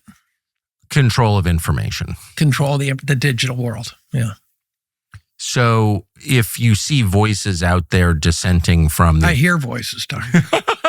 if you see or hear voices that are dissenting from the official storyline, they're going to have to be silenced or eliminated. I mean, well, look at what happened. Look at the ambushes that occurred when Thomas Massie, who I think is great, Rand Paul, who I think has matured immensely, and who is the third Republican who stepped away from the narrative, and all of a sudden the attacks were relentless. Now that could just be Trump being Trump. It wasn't just Trump attacking them, though. I know. Marjorie Taylor Greene, who, by the way, is nowhere near as stupid. I mean, she's not even stupid. Oh, I know. She ran a construction company. Oh, I know. And her, she just doesn't have whatever that normal, the fear that controls people in D.C. Where like, I can't. But how do you turn on Thomas Massie? Marjorie Taylor Greene at least played a role in Kayfabe that you could imagine drawing fire. Massie's this guy, you know, who built his own house and fixes his own car, and he's an engineer. He's an archetype of who we ought to be as a country. I so vehemently agree with that. And they turned on him. Yeah, well, I haven't. We know why they turned on him. Texted with him this morning. No, I mean, you know, you could say I disagree with Thomas Massie, but if you think Thomas Massie is the problem, you are the problem. I couldn't agree more. I couldn't agree more. Just because, first of all, he's a decent man, which always matters to me, and I think it should matter to all of us. You could, you know, give Thomas Massie a routing number, and he's not going to take $1. He's just not. He's not going to. The only one without a handler. That's true. And I think we should admire that, even if you think that all members of Congress should be required to have handlers. It's okay to live in a world where one doesn't.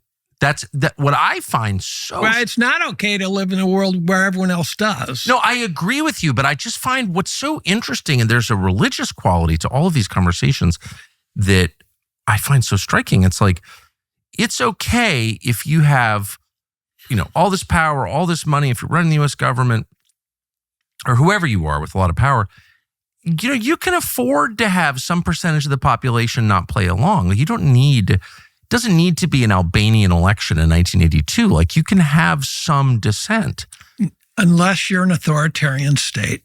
I guess that's right. I mean, but even in an effective authoritarian state, in Saudi Arabia, in the Emirates, these are, you know, basically theocracies. They don't agree with that, but they, you know, these are Islamic states under Sharia law. You can kind of dissent. It's okay. You just can't do anything really threatening, of course. Right. But more dissent is allowed in Abu Dhabi than in DC. I just find that just absolutely incredible. Yeah. Like, what is this? Why can't they allow Thomas Massie to just like have his own Massie views? And he's a vote.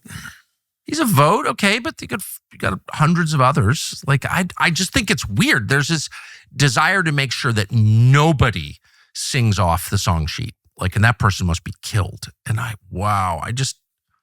don't enforce that among my own children. So, do you know what I'm talking about? No, I absolutely know. It's bizarro. What you're talking about. We used to allow opposing views. Yeah, I mean, look, if someone is really a threat to the system, well, I think that should be allowed personally, because the people in the government. Depends on in what way, but yes. In what way? I have a very wide strike zone for that. But I get it if the system is like, I'm sorry, you're an actual threat, we have to kill you. Okay, systems exist to preserve themselves. I understand that. What I really can't even comprehend is someone out there in a place I've never been and never will go among 350 million people is making a noise that I disagree with. I must crush him. What is that? That's just weird to me. Why are you going to the effort to shut down all dissent?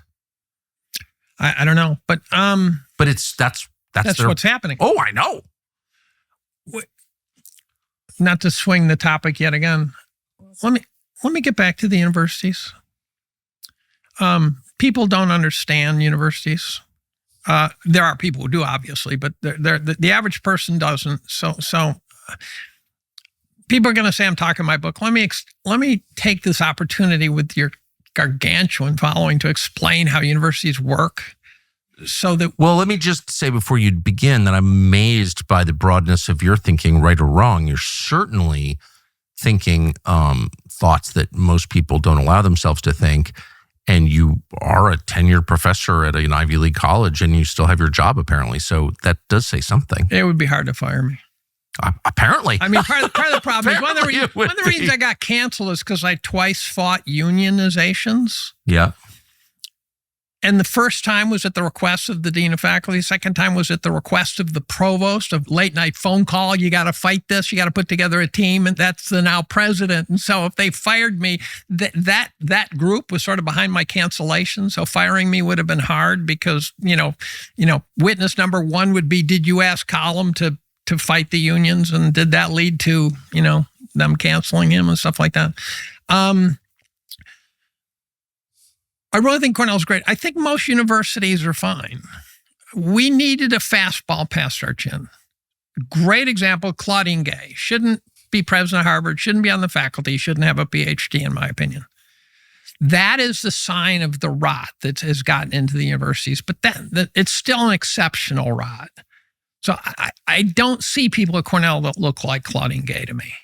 And if you actually look in the whole DEI thing, you say, well, universities are super duper DEI. And I go, you guys are forgetting that a year ago or 2 years ago, if you weren't DEI, you got destroyed.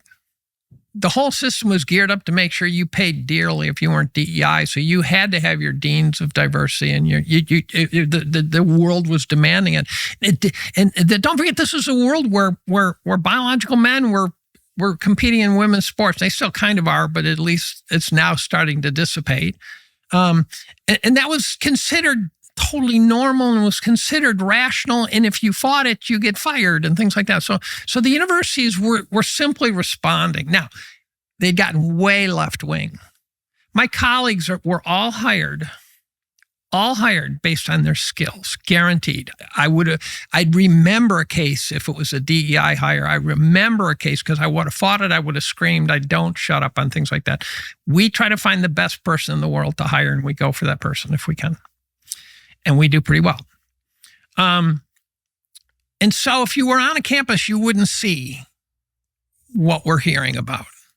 I don't think. You'd walk around the campus, everything just looks pretty normal. So you're in the hardest of the hard sciences, though. Do you think that's the problem? If I walked over the art squad, I'd see some Looney Tunes, right?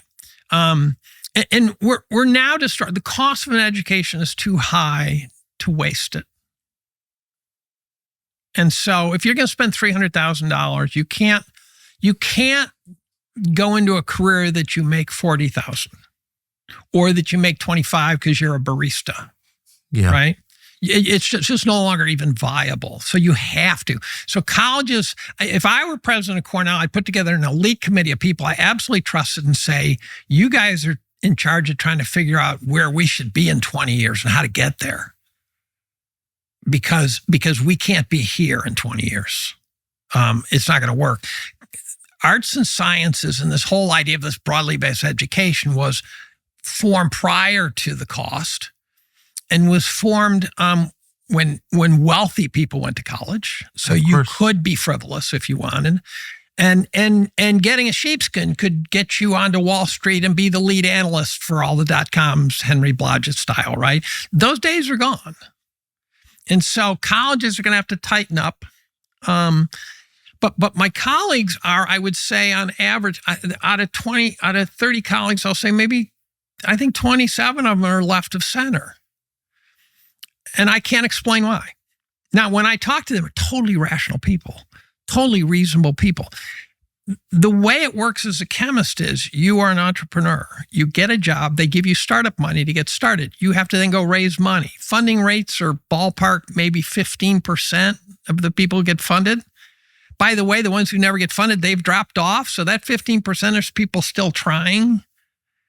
And I'm going to brag. I put 21 in a row successfully. Do the math on that. That's improbable. But my colleagues are constantly battling. They're putting together this program. They're running research groups of anywhere from 5 to 30. No one pays for that. They raise the money from the federal system. You say, well, the Fed shouldn't pay the money. Well, years and years ago, we decided the way to run a research program in the United States was through universities and federal grants. It was a Sputnik thing. There's other ways to do it, but we set up that system. And if you look at all the startup companies around the country and all the pharmaceutical agents, you can trace their origins back to academic labs. Pfizer discovers far fewer drugs than they buy from some small startup that came out of some biochemistry department or some medical school or something.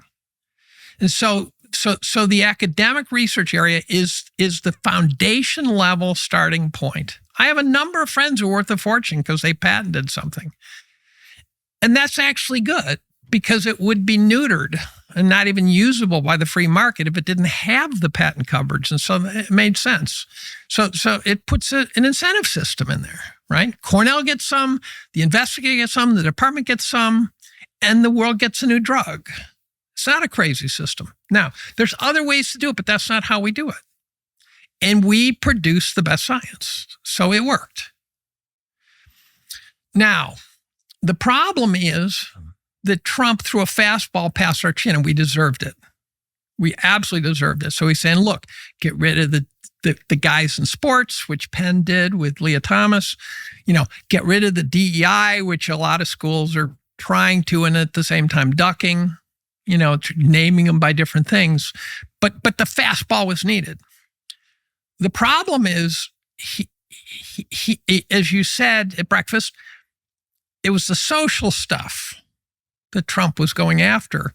But you don't go after the social stuff with social stuff. You go after it by going after the money. Right. So Harvard's locked down for $9 billion of research funds. And my understanding is it's still locked down. Cornell's locked down for over $1 billion. Harvard was getting $9 billion from the feds for research of various kinds, and yes. It's on hold.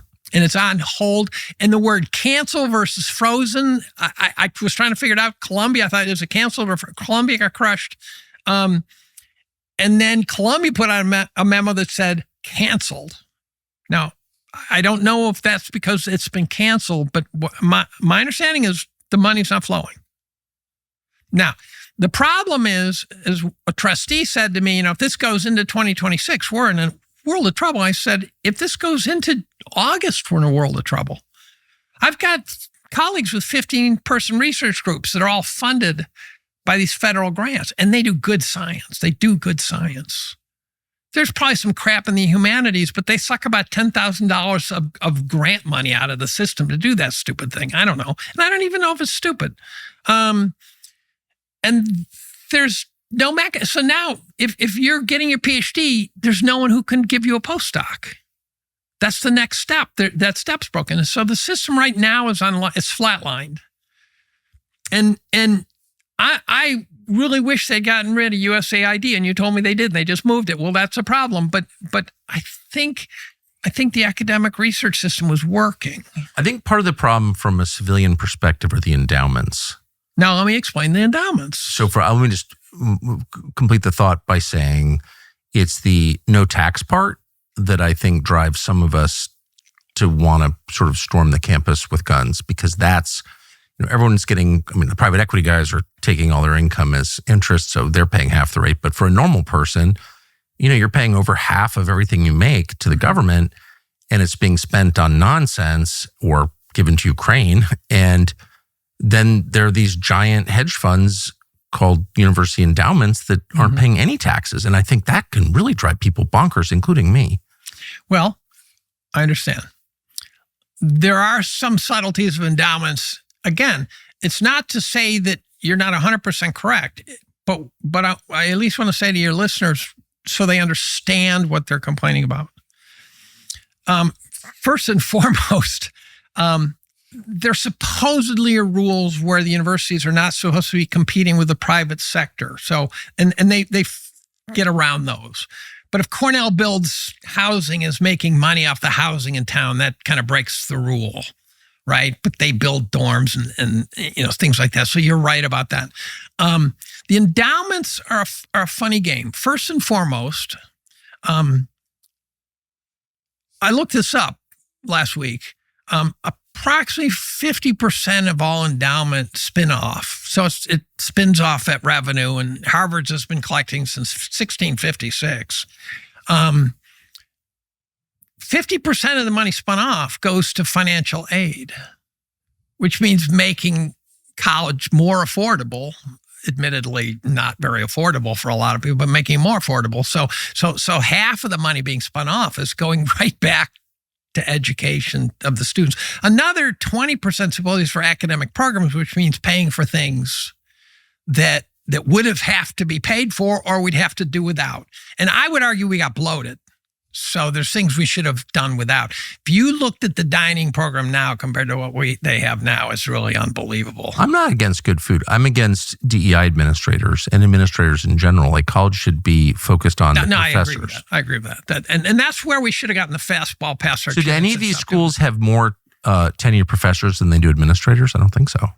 The administrative bloat is a combination of all the problems that drive you nuts, and the fact that the interactions between the university and the feds and the states has gotten more complicated. Right. So for example, you need way more bean counters. And grant writers and... Well, no, grant writers are me. Okay. They're us. The grants are being written by the faculty. And again, the DEI, Michigan's DEI payroll was $93 million last time I read about it. That's a lot of money, right? But just when you get a federal grant, there's so many things you have to do. It used to, they ran it out of a shoebox. Here's your check, spend it wisely. Right. That's what, it's no longer like that.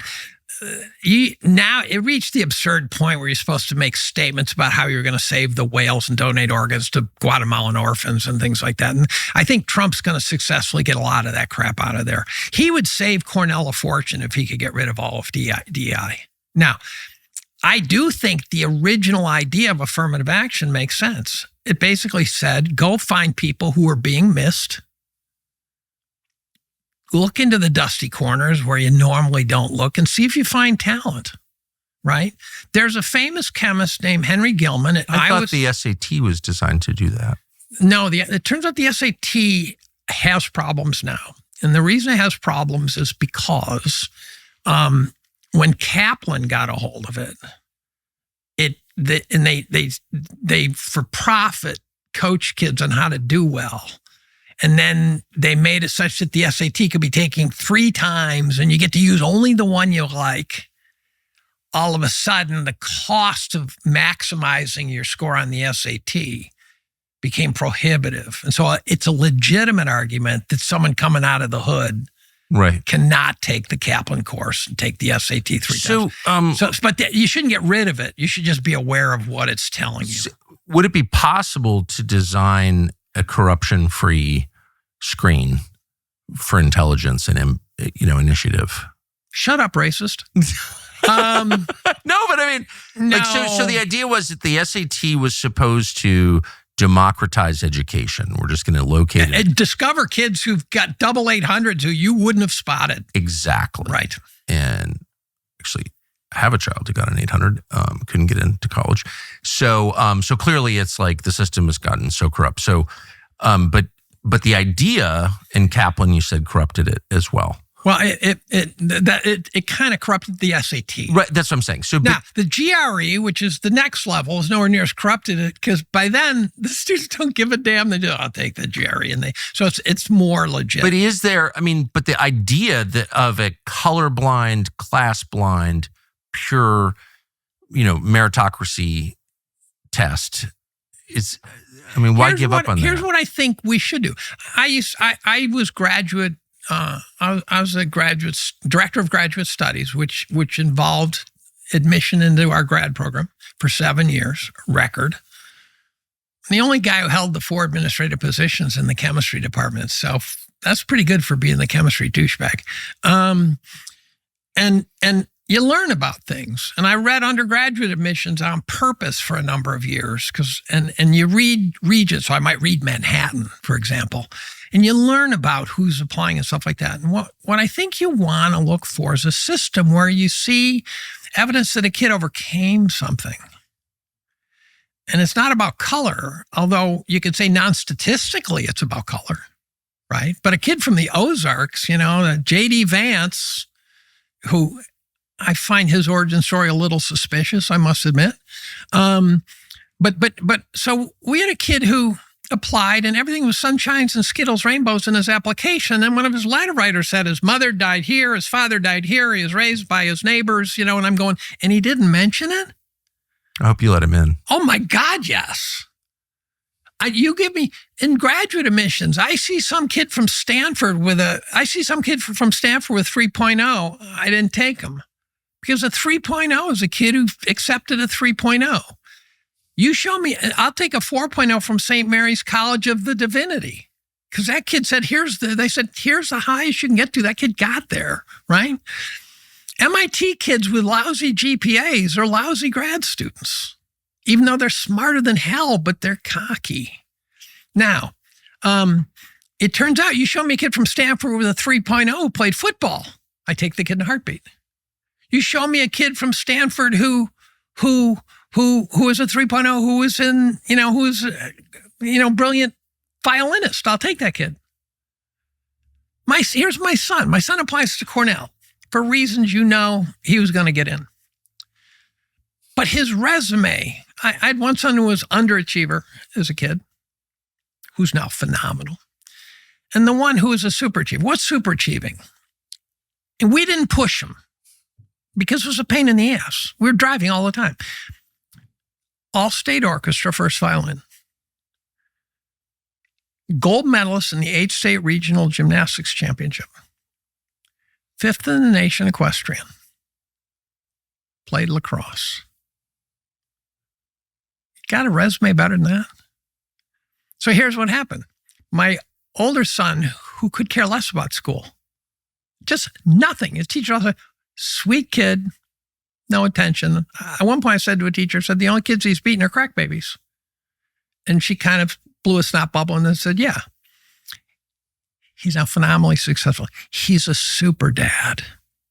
I'm so proud of the level of dadness that he is. He's the director of event management at the Council on Foreign Relations.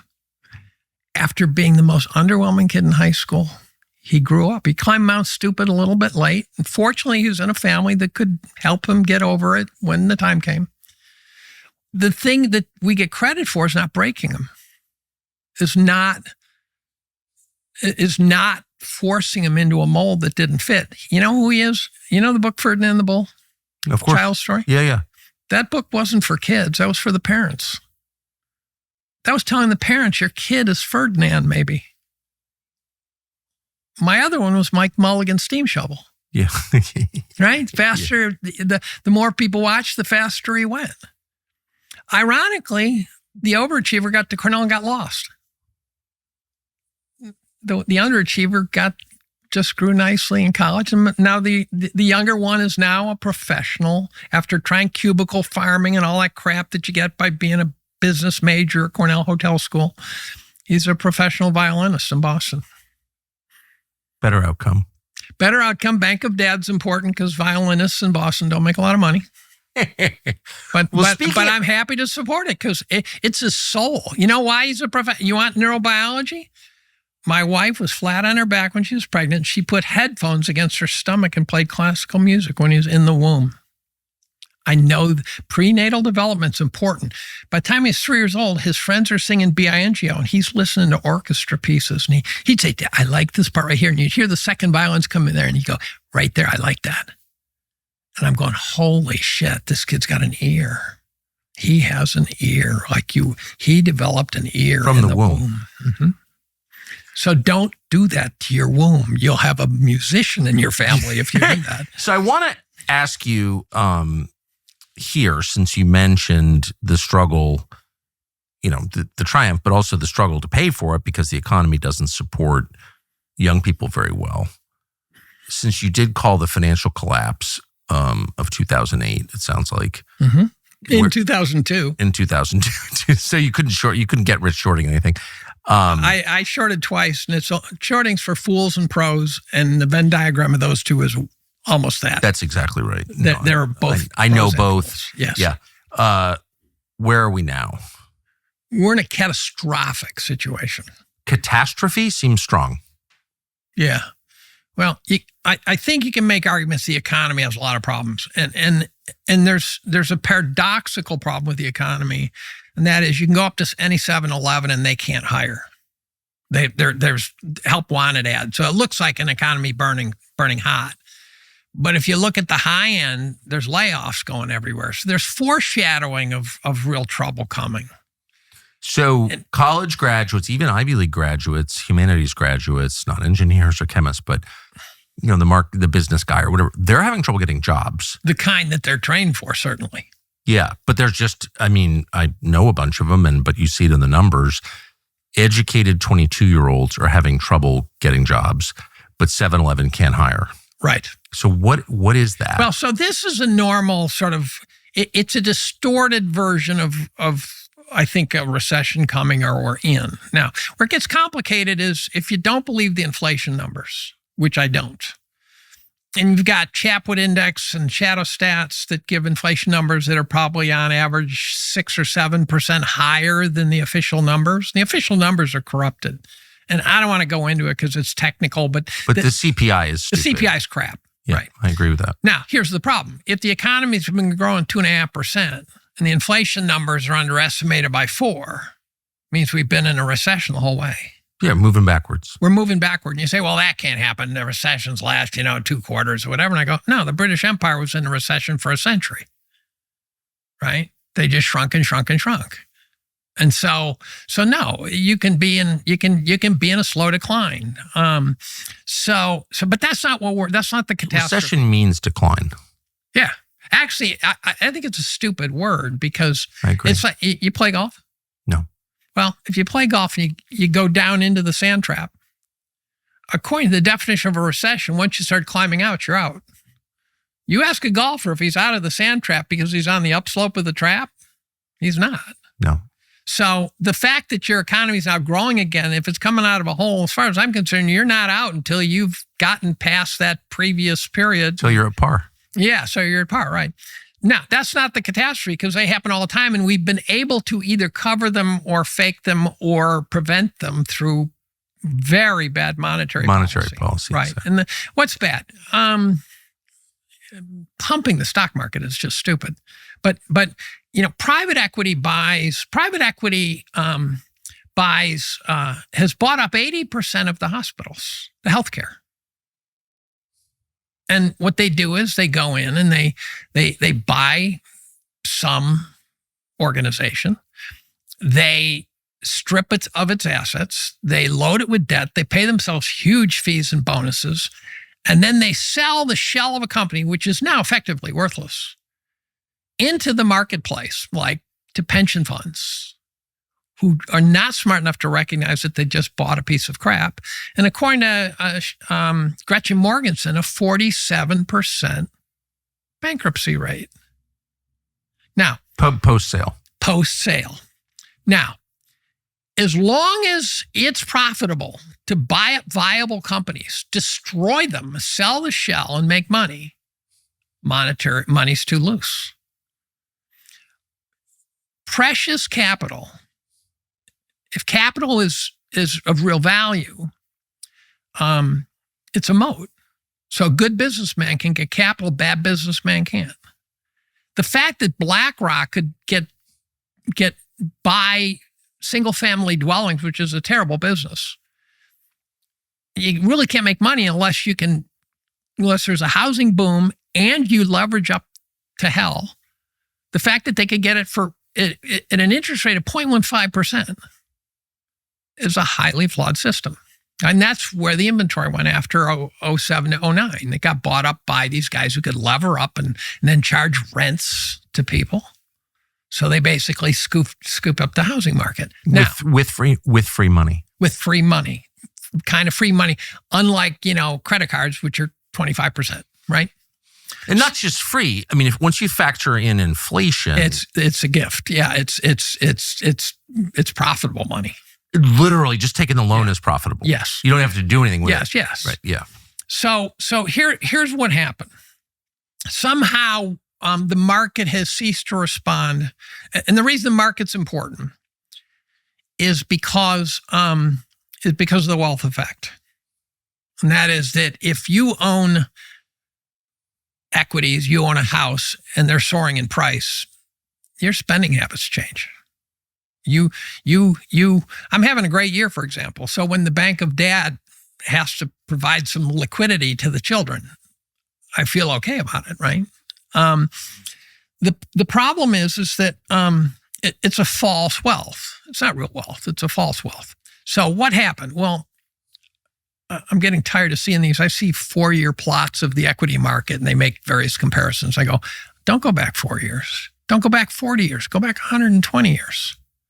So I follow about 25 metrics of valuation. Valuation is inherently a price of the market relative to something it ought to track, whether it's the earnings, the revenues, the book value, a thing called Tobin's Q, the GDP, which is a fictional number, as I've heard you recently say. But I follow about 25 of them.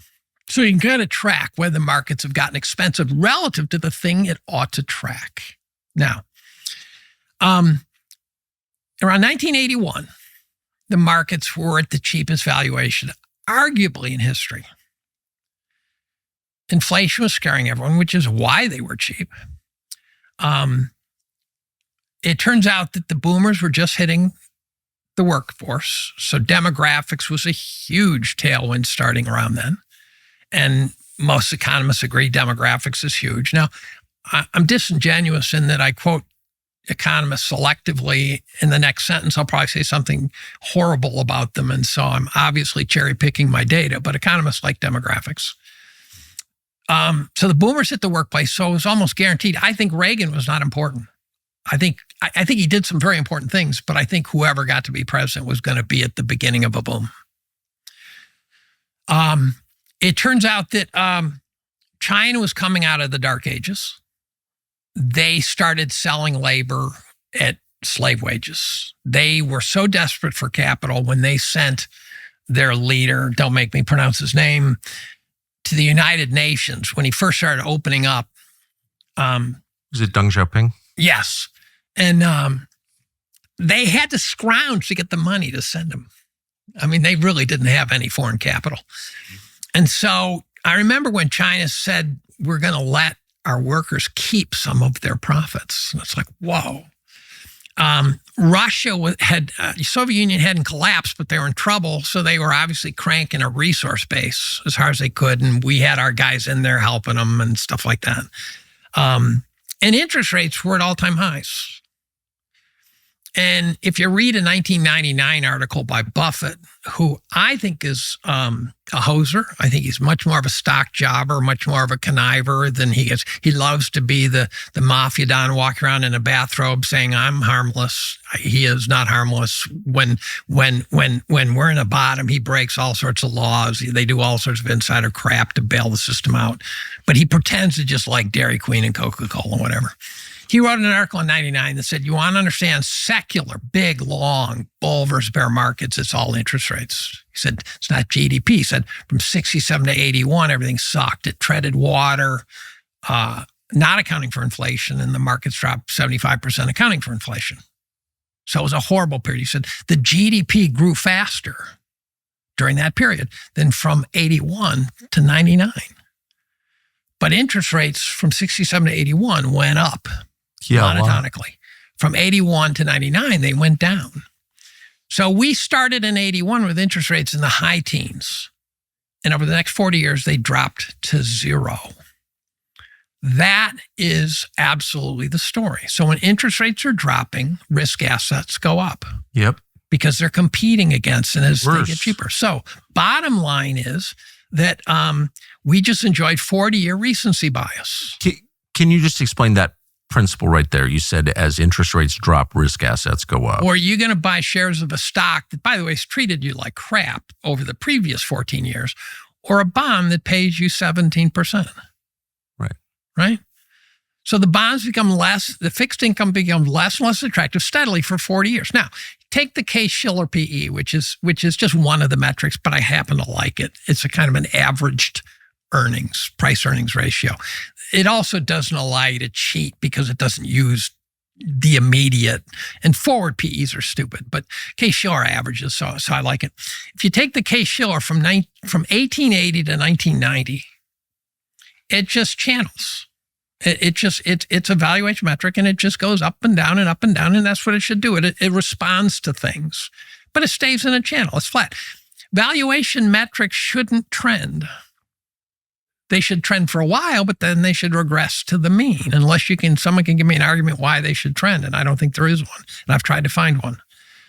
And then in 1990, they just kind of started to take off. And the Case-Shiller, so the Case-Shiller PE averaged around 12, 13% for 110 years. Then around 1990, oddly, 1994, in every metric is when things left. I think it was because of a bond problem or something. I haven't been able to quite figure out why. But the valuations went up. Now, here's the problem with valuations going up. And now they're astronomical. So the Case-Shiller PE averaged 13, which meant it was priced to return about 8% a year, right? If you think of it as a gas station and you're paying, 13 to 1 earnings, you're getting about 8%. And it keeps pumping gas every year, you get about 13%. It is now 38. It's way above where it should be. It's a factor of 3, 200%. Now, if you assume it's never going to regress to the mean, now you're accepting, crudely speaking, a 2.5% return, not an 8. Now, if you're okay with 2.5%, that's fine. But by the way, most pensioners, most boomers are not planning on 2.5%. No, they're not. Right. Now, if it regresses to the mean, it's a 70% correction, assuming, if it's fast, assuming nothing else changes. No damage to the economy, all the bad things that happen when you lose 70% off the equity market, which is a questionable assumption. Another way to think about it, which I think is much clearer, is if you say, look, we'll just grow our way. I think it go up or down or up and down. You don't worry about the path. You say, if we grow 2.5% a year, which I just questioned as being valid, but let's assume it's valid. If we grow 2.5% a year, to get back to historical average of 13 will take 45 years. Now, here's the thing. I made no assumptions about good news, bad news. I assumed it's going to be like the 20th century. 2.5% a year. It'll be 45 years from now. I don't care what path you follow. If we are at the average Case-Shiller PE and the economy grew 2.5% a year, the equity markets will have returned capital gains 0. And it doesn't matter if we crash and spike. It doesn't matter if we get to, a Dow 40,000, 50,000, 60,000. 45 years from now, if we're at the mean, we will have earned nothing. Now you say, well, that would never happen. You go, well, if you own the 06, the 1906 high, you were even after something like 40 years. I don't ask if you were even after 40 years. If you own the top. Yep.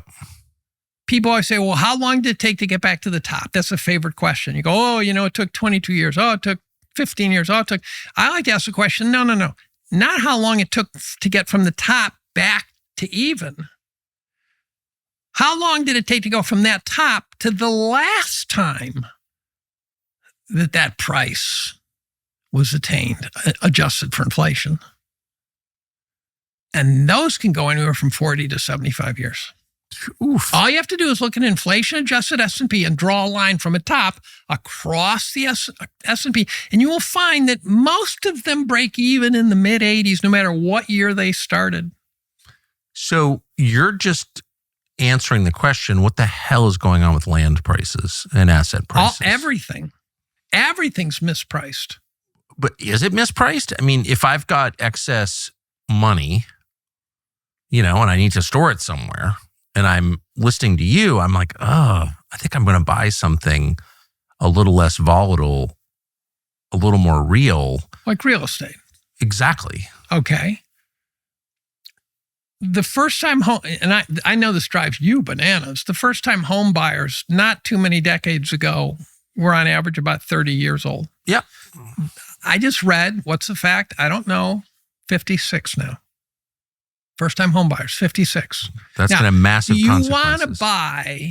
Do you want to buy that into that market that somehow seems like it has to regress? Because you can't have people going 56 years without owning a house, right? You personally, I think it was in Turning Point USA, you went absolutely nonstop about how you can worry about Ukraine, but we've got young adults who can't raise families and houses.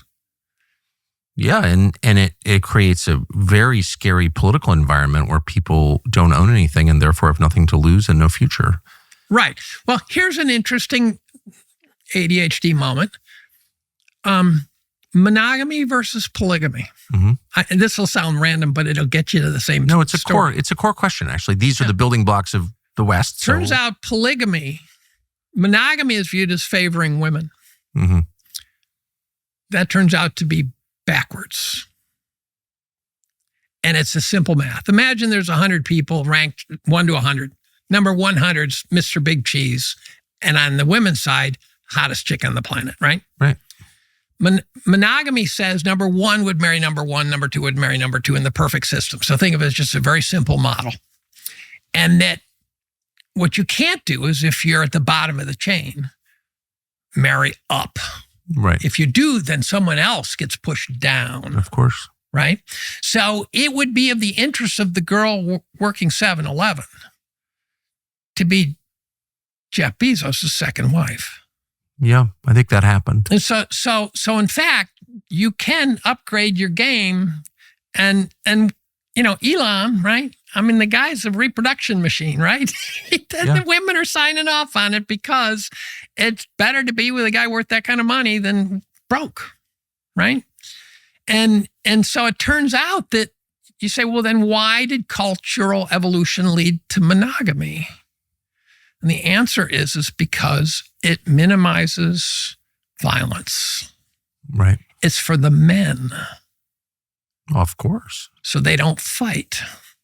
Well, yeah, because in a polygamous system, all the high status males scoop up all the women. Well, now in a situation where men can't provide the home for their families and stuff like that, and so we're going to fight. I've noticed. I've noticed that too.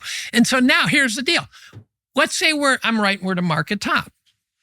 And if I'm not, I think we're close. One of the things that my peers who were paranoid as hell about this, some very smart guys, they tend not to put numbers on it. I'm one of the few who puts numbers on it. There's a couple others who do, but they just say, the valuations are ridiculous. But no one wants to be on record that we're going to say it's catastrophically overpriced. Whatever correction you get, you say, see, I told you. I'm saying 200% overpriced. Now, how do you get out of overvaluation? You can't inflate your way out. No. Because the numerator, the price, and the denominator, the thing is supposed to track, both are influenced by inflation. So as your price goes up because of inflation, your revenues go up because of inflation. You're still 200% over historical average valuation. And so you can't inflate away an overvaluation. So is this just a gravity scenario where ultimately it has to revert to its actual value? Best model I have, and they never work because it's always one of these, something will be creatively different, but the best model is the Nikkei. Japan hit a high in 89. It briefly got back to that 35 years later. It's actually below that, I think, if I remember correctly. Inflation adjusts for that, guaranteed. It's below it. Yes, that's right. I asked someone during a podcast, if you can do this spreadsheet for me, I'd love to get it. And someone did it. I said, what if you started buying the Nikkei at the top? Not own the Nikkei. If you own the Nikkei at the top, you're dead meat. You died broke. But what if you started buying, 22-year-old graduate of Tokyo University, you started putting yen into the Nikkei in 1989. How long, if you averaged in, did it take you to break even? It's around 2 decades. Starting with zero in the Nikkei. So I was on a podcast with George Noble, a Twitter space actually. He was Peter Lynch's right-hand man. And he said, well, I said, I think the markets will be uninvestable. He said, you could do this and this. And I said, the Nikkei. And he said, you could short. I said, no, you couldn't. You can't short a market that takes 20 years to find a bottom. Right. It's a you long can time short on. a market like in 07 to 09. Right. A volatile market. Yes. But you can't, a market in inexorable decline can't be shorted. So if we're at a top, aren't tops supposed to be euphoric? Remember the .com? Oh, yes. The very world was well. changing. The Nifty 50, you know.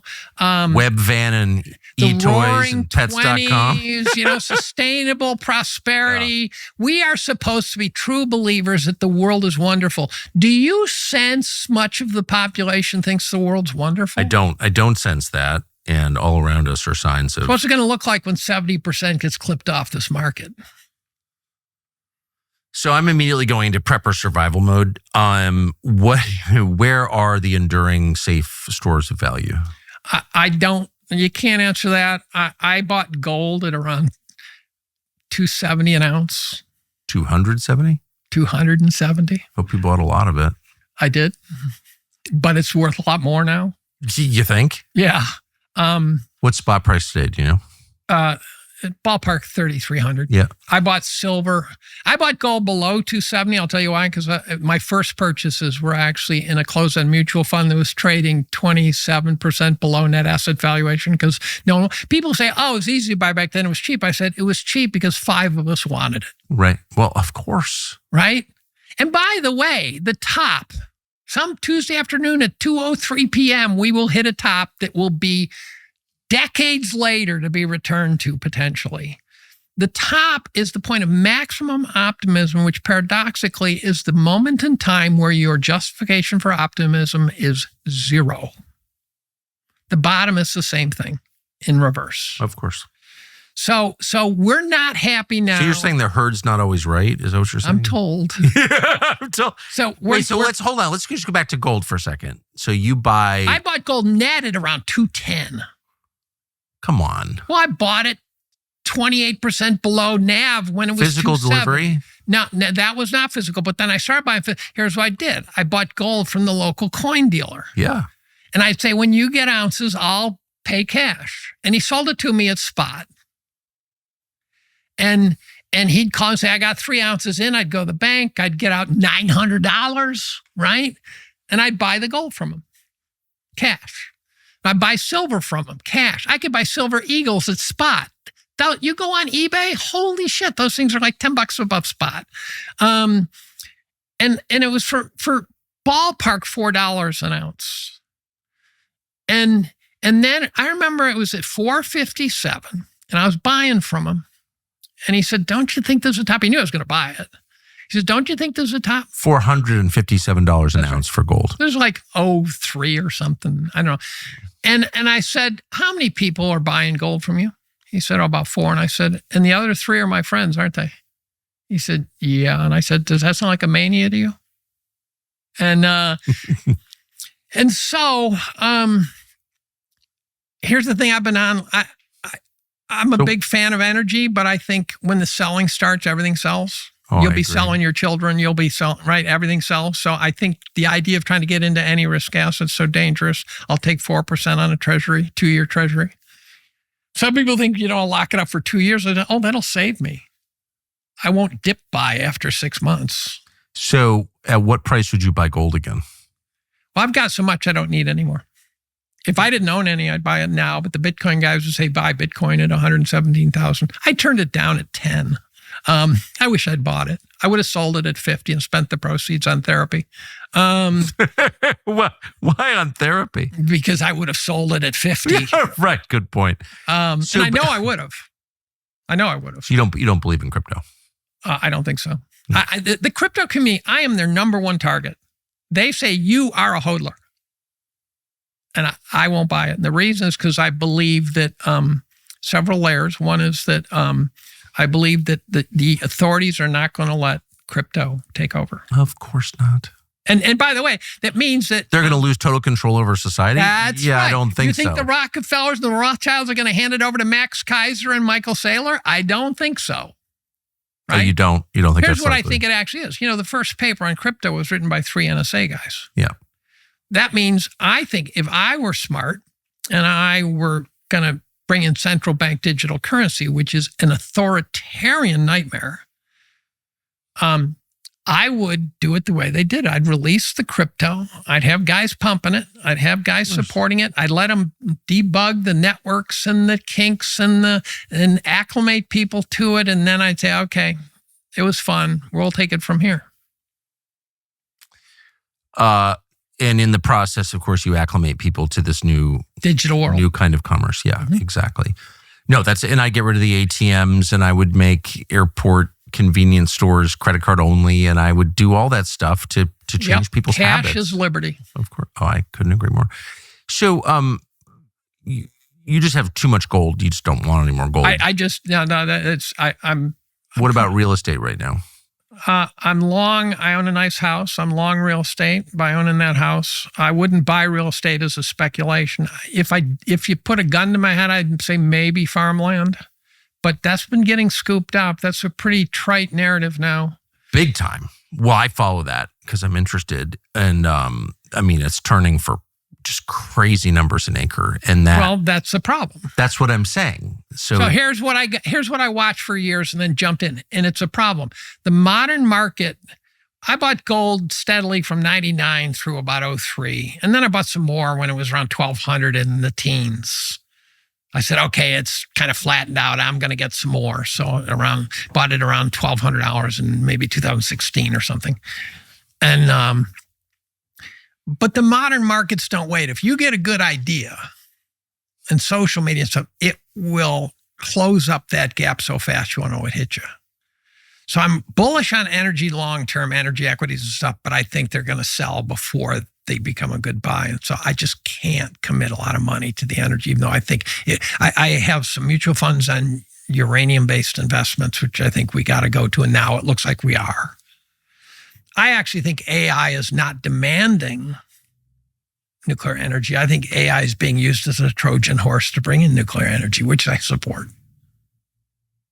I think they're using the buzz of AI to say, now let's get the nukes going. People say, yeah, nukes, we need it for the AI. We've needed nukes. It was the obvious next thing to go to. Platinum.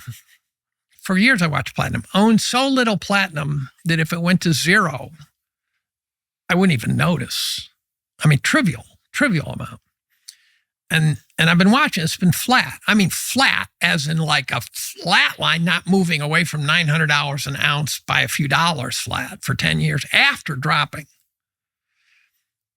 And I go, what's the platinum story? Well, the platinum story is I don't trade. I don't trade at all. If I buy it, I'm buying it saying, look, I'm hanging on to it. If it goes down, I don't trade. The platinum story is I don't believe in the EV. I don't think it's a good technology. I think it'll be here, but I don't think it's going to take over the world. I think the hybrids are going to take over the world. Well, they make sense. They make inherent sense. Yeah. They're more efficient. They use more platinum than internal combustion engines. Yeah. Because their catalytic converters burn colder, so they need more platinum. Now, here's where it gets real interesting. The platinum miners are in Russia and South Africa. Russia will therefore have control. South Africa could become a failed state so fast you don't know what hit you, right? More to the point, and again, trying to get real facts on this stuff, but the above ground platinum supply, the available platinum supply is something like $3 billion, which is something a medium-sized hedge fund could buy at current prices. It's been in deficit production for at least 4 years. What does deficit production mean? Means that we're consuming more per year than the miners are producing. Okay. Based on the rate of deficit production, that the above ground supply will be gone within about a year. So there's no more platinum. Arguably. We could go to potentially palladium, but whatever. Platinum has not gone through a meme phase. So a little bit of trader in me says that meme phase could get spectacular. Platinum could go to 20,000. Because it has industrial uses. Right. It seems kind of natural, right? So I decided I reached out to some technical analysts who draw the squiggles on the curves. And I'm sarcastically occasionally commenting about technical analysis, but I can't do it or don't believe in it or whatever. But I asked I said, look at this plot. Where would you start getting excited? Because it's been flat for 10 years. I don't need to put money in and have it sit there for 10 years more. And a few gave me opinions about what price. I kind of formulated an opinion where I had to start and then hit it. Now, instead of buying it, slowly, I said in the modern era, you got to move quick. So I started hitting the buy button. And I'm still not. I face a boomer dilemma. The boomer dilemma is, the good news is my net worth is good enough. If I don't screw up, I'm fine. I could retire today, not earn another penny. Fine. I want to leave money to my kids. I will be able to. The paradox is that to commit to an asset requires committing a percentage that's not stupid. If you commit 0.01% of your assets to it, it's not going to make a difference no matter what happens. Right. So if you say, 5%. When I look at the quantity of money I have to spend to commit 5%, it seems huge. But it's only 5%. And so as a consequence, I go, look, if it went to zero tomorrow, I'd have a bad day. I'd lose 5% of my assets. But it would be too much money. So I'm fighting this bias about how many dollars it takes to get to I get it. So let me ask you just a wrap-up question, which is, given your description of where we are, and you haven't even mentioned what could be a debt crisis when people stop buying our debt or slow down, but there are all kinds of things to worry about that seem imminent. How does the average person respond? They don't have any money anyways. Yeah, fair. The average person has no money. So how does the 5 percentile boomer respond? Yeah. Well, years ago, I did an analysis on the 5 percentile boomer. This is how bad it is. This is years ago, actually. And it actually got vetted by Stephen Roach, who's executive director of Morgan Stanley. He looked at my numbers and said, actually, you've overestimated something. You should be more conservative. I invented 5 percentile guy. At that time, he was worth $1.1 million. He was earning $156,000 a year. You also know he's not 22 years old. He's probably a boomer because it takes a while to get to 5 percentile. At a reasonable rate of withdrawal from a retirement account, Mr. 5 percentile guy, who has to be living the American dream, could take about $48,000 out. Annually? Annually. Without risking going broke. Oof. And you know what? They don't know how to live on $48,000. No. And they might have other assets. This is a complicated analysis, but that's a scary number. For a modern life, that's a... Yeah, but the other thing is, if he knew how to live on $48,000, he'd have more than $1.1 million. Good point. And so we've got a whole generation that has got expectations that are just off the chart distorted. And it's not because of a 5-year or a 10-year recency bias. It's a 40-year recency bias. It's 1981. Let me finish that story. From 1981, the valuation, which should not trend, compounded annually 4% a year. What happens over the next 40 years when it compounds negative 4% a year to get to cheap again?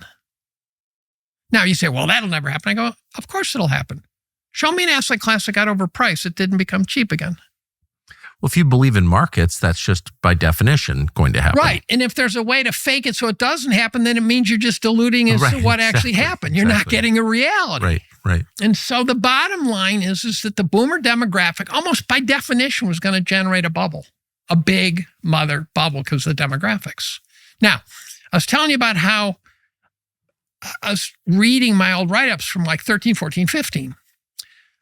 I make a compelling case that the markets were crazy. How do I do it? I use numbers, I use stats, and I use quotes from the most famous money guys in the world. You know, Paul Tudor Jones, Stan Druckenmiller, you name it. These are not lightweights, saying these markets are insanely overvalued in 2015. What has happened since then?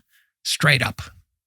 Oh, for sure. Example, Apple, tenfold gain on a growth in revenues of 50%. 95% correction brings that back down. Microsoft, 150% gain in revenues, tenfold gain. Doesn't make mathematical sense. Let's go to NVIDIA. There's the winner, $4 trillion of market cap being run by a guy who has a very sketchy past. 25-fold gain in revenues. You go, now we're talking. 250-fold gain in market cap. Yeah, so that's the problem right there. 90% correction takes you back to 2015. Do you remember 2015 being depressed? I don't. Stan Druckenmiller didn't think so. Howard Marks didn't think so. All these guys who were considered legends thought the markets were insanely overpriced in 15. And it's been nothing but up. And that will end. I don't know when. And you think that all asset classes are tied to that? I can't say all because that means 100%. But if I found something that I thought was dirt cheap, I'm glad I own the gold from as cheap as I did because when it goes down, I go, I'm still up, 15-fold or something, right? So it makes it easier. Buying gold now from scratch would be harder. It would be that, the number of dollars to get the percent position, that sort of thing. I think the debt problem is global. If you actually look at the metrics for the growth in the global debt relative to global GDP, the entire world has become priced much more than 10 years ago relative to what the world produces. So what's a global debt crisis? That's a question. You say, well, you got lenders and borrowers. It's a zero-sum game. No, it's not. Well, I know. A global debt crisis is when the entire world thinks they're going to get shit that the world can't produce. And the way you think of how to create one, artificial, Gedanken experiment. Let's say the leaders of the world got together and said, look, let's just solve this problem. Let's guarantee healthcare to all our citizens. Let's guarantee their pension, all our citizens. Problem solved. They go, well, but you didn't in any way, shape, or form increase the ability to produce wealth. Right. So you now have obligations for which you haven't a clue. How are you going to pay for them? Who's going to do it? Are we going to have the Chinese delivering Chinese food to our doors still? I don't think so. We're going to be delivering food to the Chinese. So everything will regress. 40-year recency bias says it won't. It will. On that dark note, I'm just picturing myself showing up at a doorstep in Beijing with some Kung Pao chicken. Hoping for a tip. And I can see you now. You turn the scanner around and shove the 25% tip in the guy's face. Professor, thank you. I hope this doesn't get you fired, and I hope you'll come back. Anytime. You call, I'm in the car. Thank you.